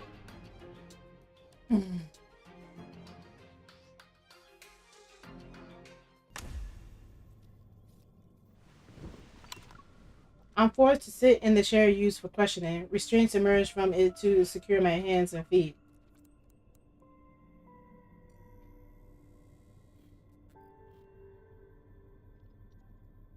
This is the interrogation room on the fleet starship. The Colonel will question you himself. Good luck. Yeah, tell him to come on up in here. I want him to question me up. After the door closes, a harsh, indistinct light shines down from above. and another light behind the one-way glass window opposite of me turns on. I can only see a blurry figure. I'll start asking the questions. Please cooperate. The icy air in the interrogation room gnaws at my chest. I take a deep breath and try to calm down. Calm down. I'm a small fish. Why are you personally interrogating me? You deceived the entire fleet with a fake identity. Can you really be called a small fish? Do you know what happens to people who pretend to be a fleet officer? Despite figuring out who I am, you didn't attack me. Instead, you brought me to an interrogation room. Either I committed a more serious mistake than pretending to be an officer, or I have secret that piques your interest.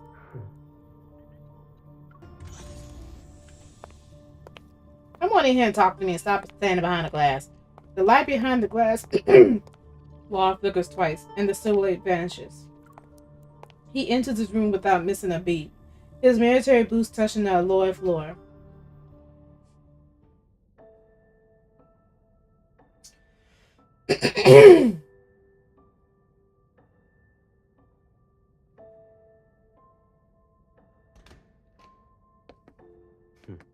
If you understand the situation, then let's go ahead and have a nice chat.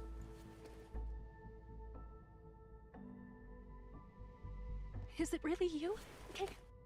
Show some respect to the Far Space Fleet's colonel. Wait, he doesn't remember That me? means he's definitely part of that group. How can a stranger look so similar to Caleb? I can't believe it. It is him. Sir, have we met before? You seem familiar. You're wrong. But you look exactly like someone I know. Watch your mouth. There's more than one pair of eyes observing you in this room. The camera. If he really is Caleb, could there be a secret behind all this? All right. Smart move. Good. Let's get started then. What is this? An interrogation, of course, and a thorough inspection. That's... Once we're done here, I'll return it to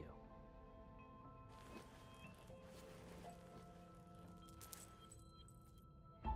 It belonged to someone from my childhood. He died in an explosion, like the one in the Cascade District. I miss him. Sir, can you tell me something? If that person hadn't died, would he support me even now? In the Far Space Fleet, there are only soldiers and officers. Somebody controlling him. You better not take that shit from around my neck. Then, what about you? Will you support me?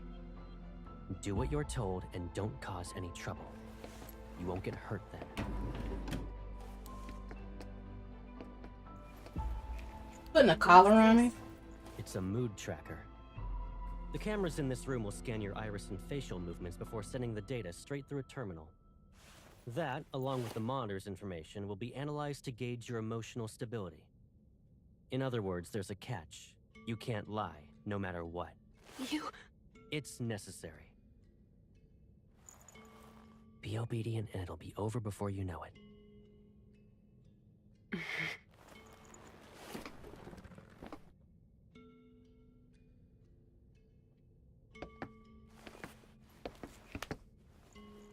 Did you pretend to be an officer just so you could investigate the Ether Core?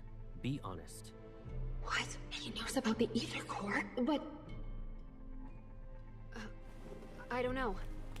I told you before, you're not allowed to lie. What you gonna do, spin me with I that? didn't.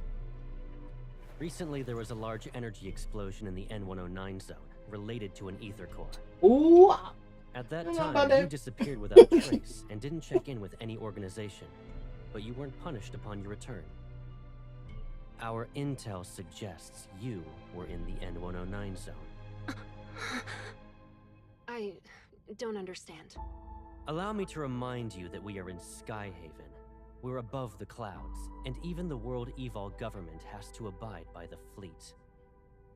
Your survival here, and your chance of being able to leave this place alive, depend on your honesty and Well, willingness where that to thing follow going my at? orders.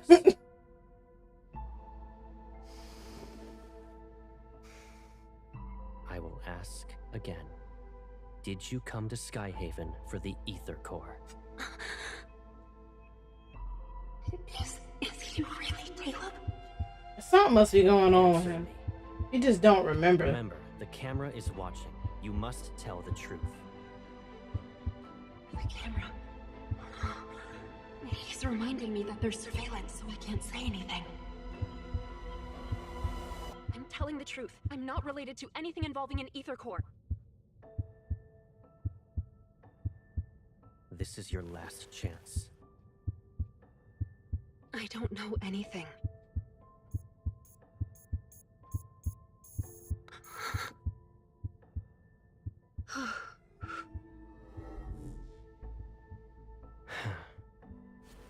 You passed. What? You. Surprised? Sure, it's been a while, but you already forgot about me? Slap him in his face. You. It's you, right? Caleb. Slap him in his face.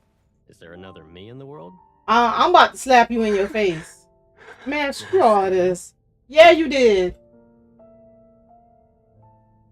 Yeah, you did. Hearing me later. Caleb. I must be dreaming. Take that hand and go. Ah! Girl, don't do all of that. Let's go. It's me. Ah! It's okay. I'm back.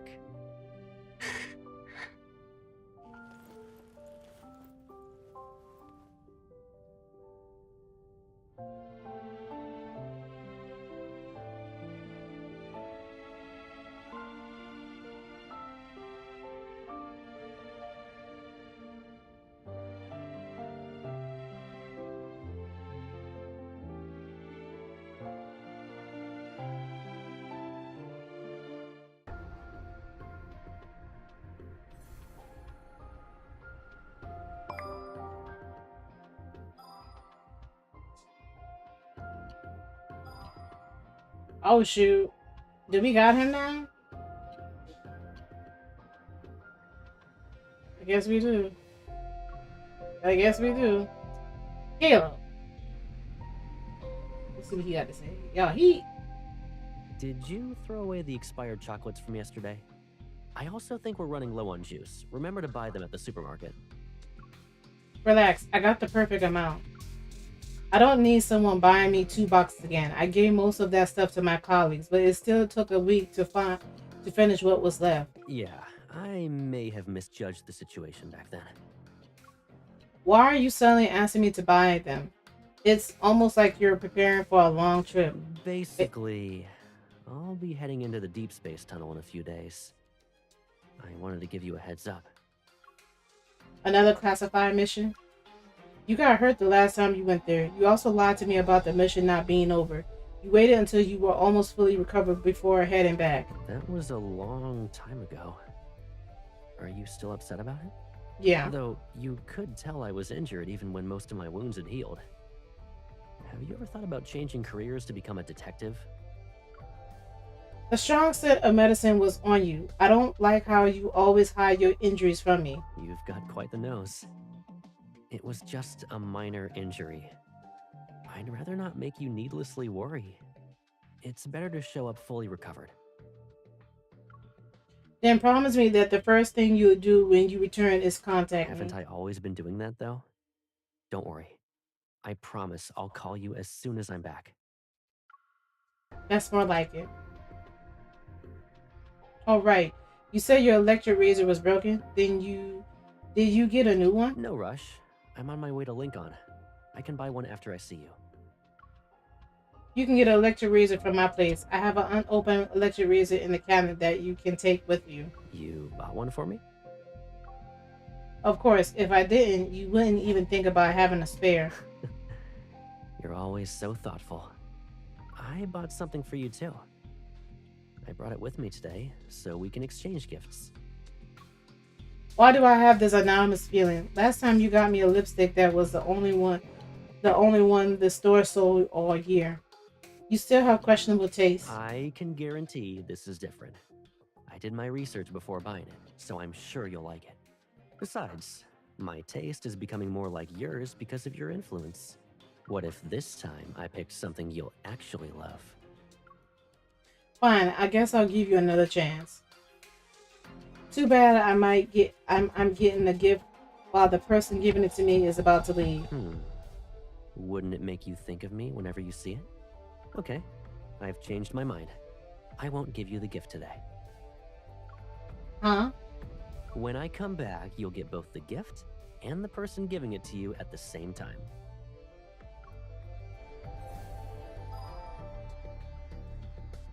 Is he calling me again? So, are you done with work?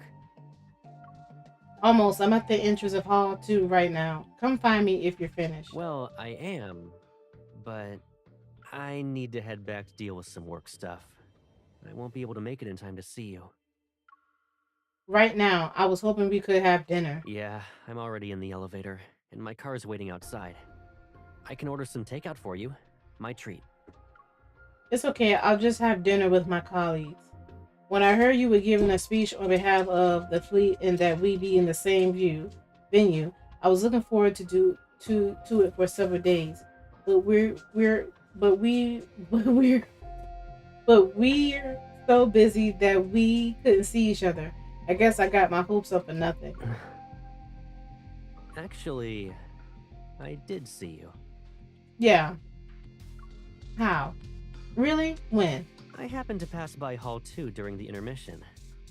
But you looked busy, and I didn't want to disturb you. MJ! What's wrong? Did I misunderstand something? You were talking with a woman wearing a uniform for a while. I was stuck in the room, and since she had walked in from the next hall over, I asked how things were going. The next hall over? Yeah, she just finished listening to your speech in the hall 1. She talked for 4 minutes about how handsome Colin is. What a great speaker you are, and how approachable you seem. You know and what? Here I thought you were discussing something important, so I didn't dare to interrupt. That's how we perfectly managed to miss each other. It's not like we're never gonna see each other after this. I'm off next weekend. Why don't we plan something? We can worry about next weekend when it's time. I have something else in mind. But I'm about to leave. What could you possibly do? Did you already get out of the elevator? I just stepped out 3 seconds ago. Your timing's impressive. So you're heading to the parking lot now? Yeah, but it'll be hard to get down. The event just ended, and there's a long line at the elevators. Oh, I have my own route. What do you mean? Look up. What, you're planning to drop down from the sky? I don't need to do that. I see you. See? Chatting between floors is still a way to meet up. Well then, Miss Hunter with a silly grin. What exactly did you want to tell me? You came all the way to the window. I wanted to give Colonel Caleb a warning. Your colleagues might tease you in secret if they see you walking around with your head tilted up like that. Don't worry. They're already used to it.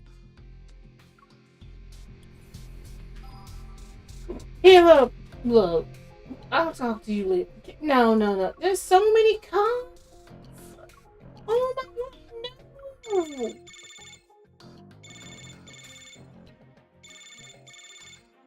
There are so many calls. My morning workout was postponed.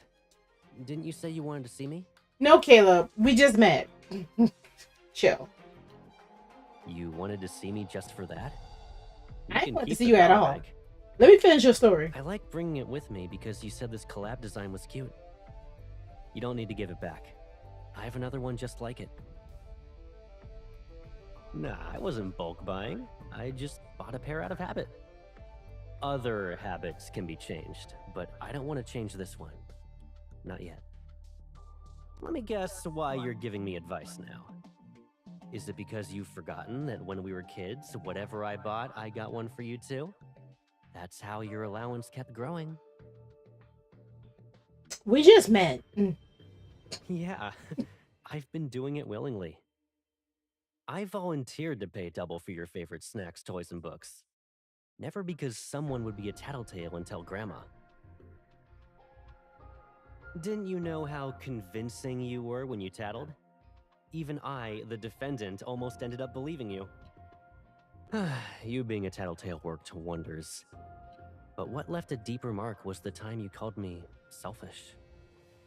And, you know, I've always wanted to grow up as a generous, well, you know.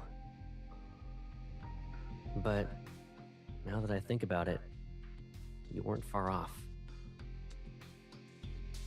I'm not talking to you. Indeed, Caleb could be downright selfish sometimes. His selfishness, it's so you'd let him occupy every part of your life. From the cup you pick up to the alarm clock you see every day, to even the toothbrush you use in the morning and night. He had wished every daily necessity you used, saw, and touched reminded you that someone else was using the same thing.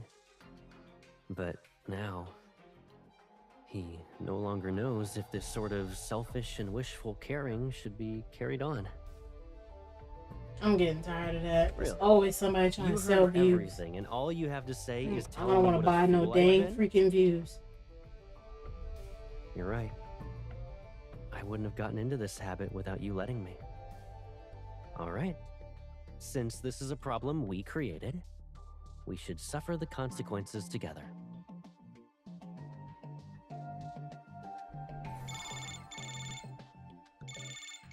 You can't even.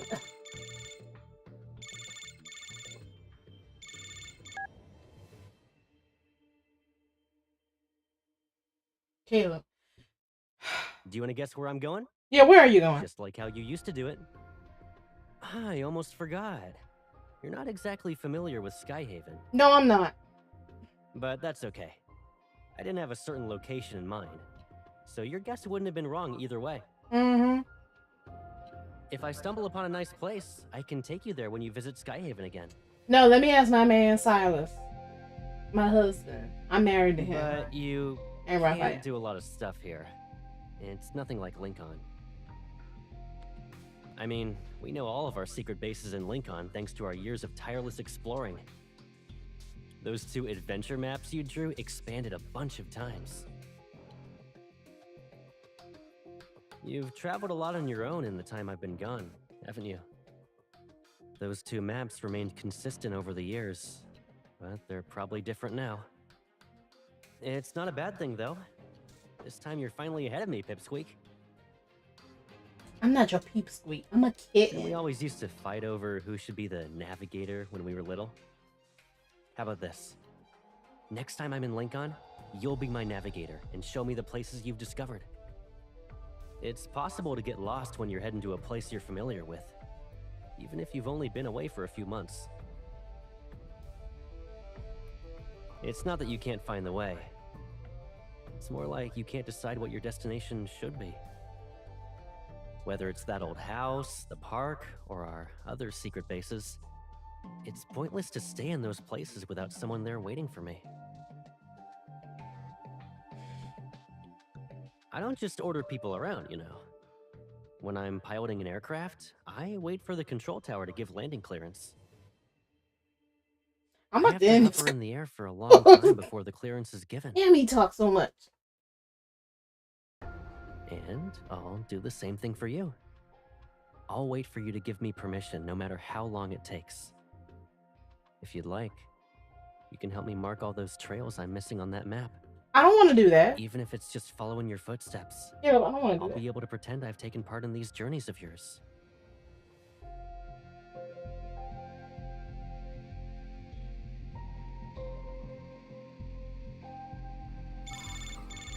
No, Pirate.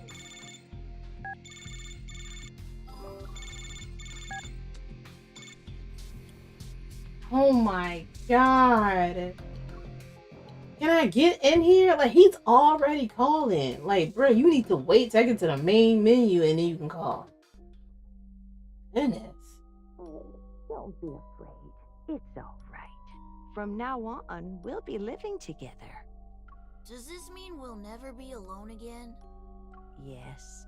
Starting today, I'll be your grandma. Yeah, that's what I think. Grandma. In the empty void I see, everything is like a plain white background that's seconds away from being drowned in a sea of color. There was one exception, the figure standing before me who's strikingly clear. You? Who are you again? It's okay if you've forgotten. I'll remind you. He holds my hand with a radiant smile. His eyes gleam like a sunlight. I'm Caleb. I'll always be by your side.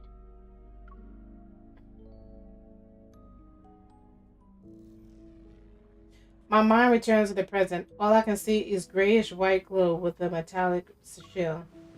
Caleb sits opposite me. He reaches for the first aid kit as he holds my wrist, which has marks from the restraints earlier.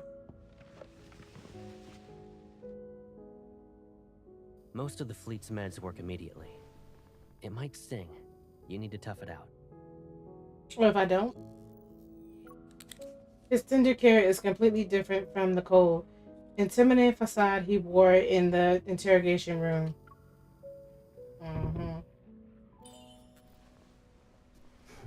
What's up? I need to be sure that it's really you. Oh my god, girl. We know it's him. You still can't believe I'm back? No. He gently holds my hand. Do I need to do a formal introduction? What you trying to say? He meets my gaze and his voice softens as mirth appears in his eyes. I'm Caleb. I'll always be by your side. Aww. Those familiar words and kind voice are truly unique. I exhale, my racing heart finally calming down. You were scary in that interrogation room, but now? I shake my bandaged wrist and then slam my hand down on the bed next to Caleb. When he's about to stand up, I get in his way again. It's my turn to interrogate you. What happened after the explosion? Yeah, let's go. The police and the Hunters Association has said, yeah, that you were long gone. What happened? I don't really remember. It was like a dream, to be honest. Nobody. When I woke up, I assumed it was connected to the ether core. So you already knew it? I just knew. That's all.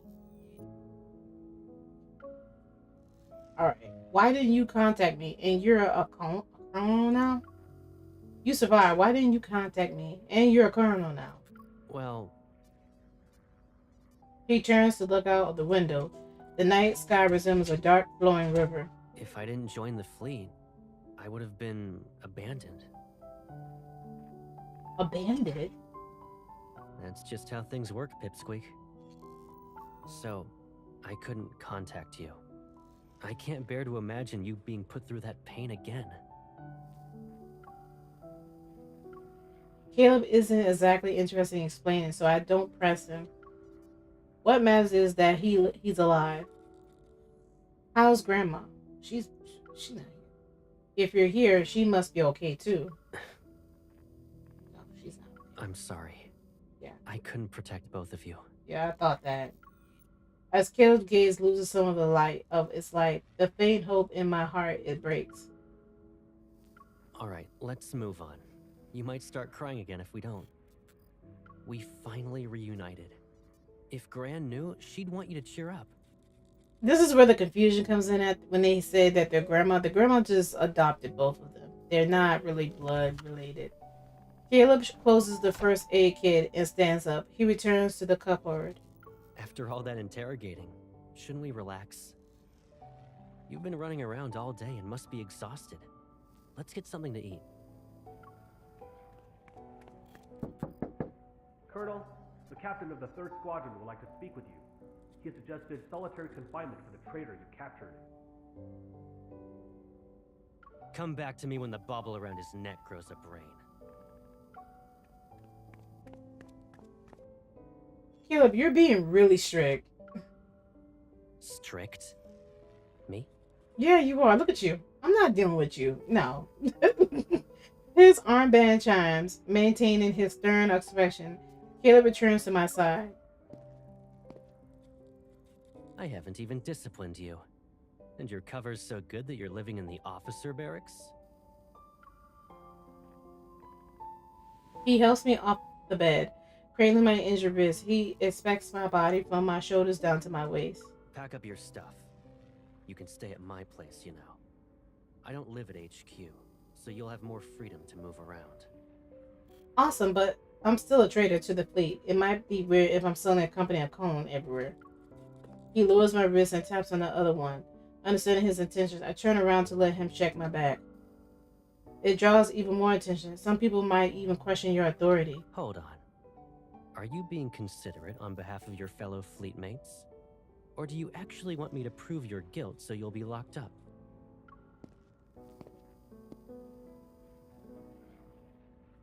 Once the inspection is done, Caleb moves over to face me. Don't worry.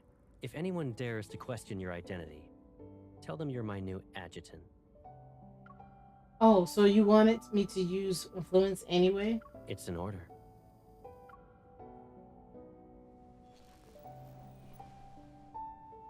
He chuckles, taking off his hat.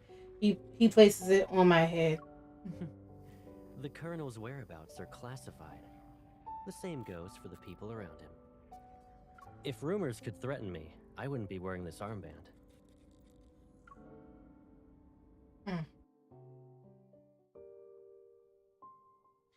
Caleb's personal aircraft carries us away from Skyhaven's main island, and we go to the surrounding guard station. Golden sunlight traces the crystalline lines across the viewpoint. In the cramped cockpit built for two, I tell him everything that happened when we were separated for several months. The researchers being killed one after another, the document Grandma left behind, and the ether core within me. Since Operation Ether Core or Ether Ordeal and the Spatium Core are confidential, I omit the details related to the association investigation. Caleb, the one who's pulling the string, is Ever. Behind his goggles, Caleb's gaze is unreadable.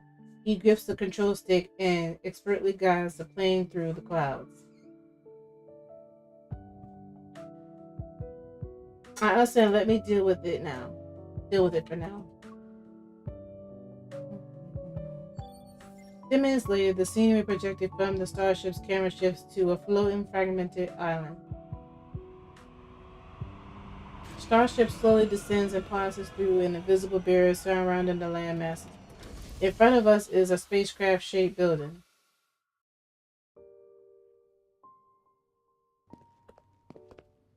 Here we are.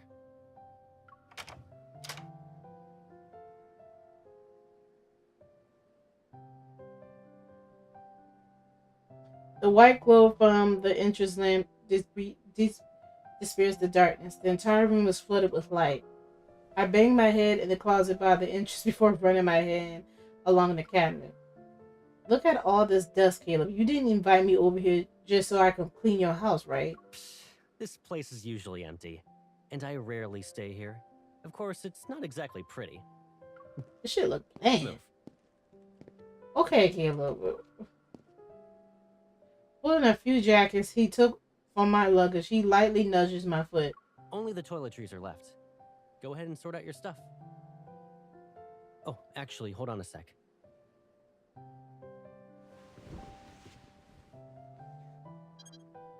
After tossing my jacket aside, he takes my finger and presses it on the door's lock. How long are you staying in Skyhaven? If you're not in a rush, why not extend your leave for a few more weeks?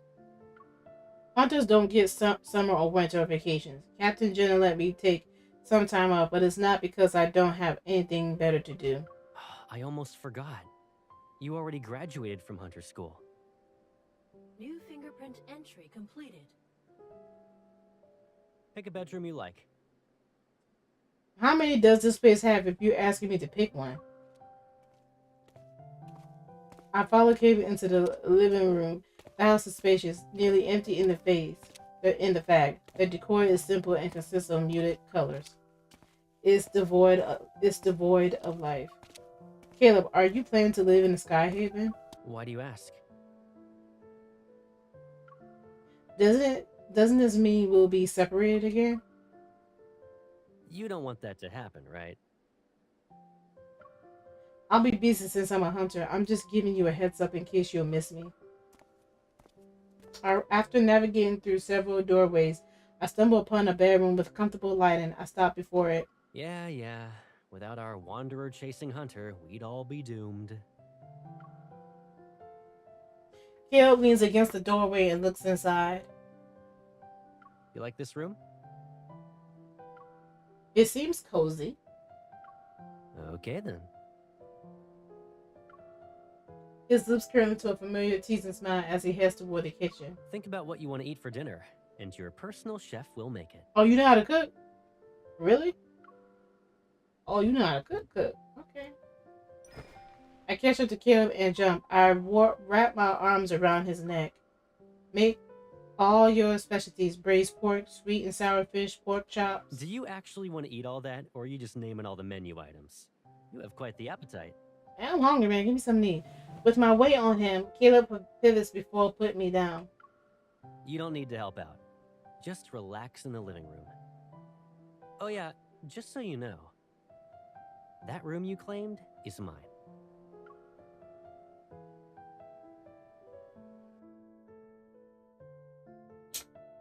Alright, y'all. This is it for me. My neck is beginning to hurt. Don't... I'm not poking you back. Wow, y'all. We did a lot. I did a lot today.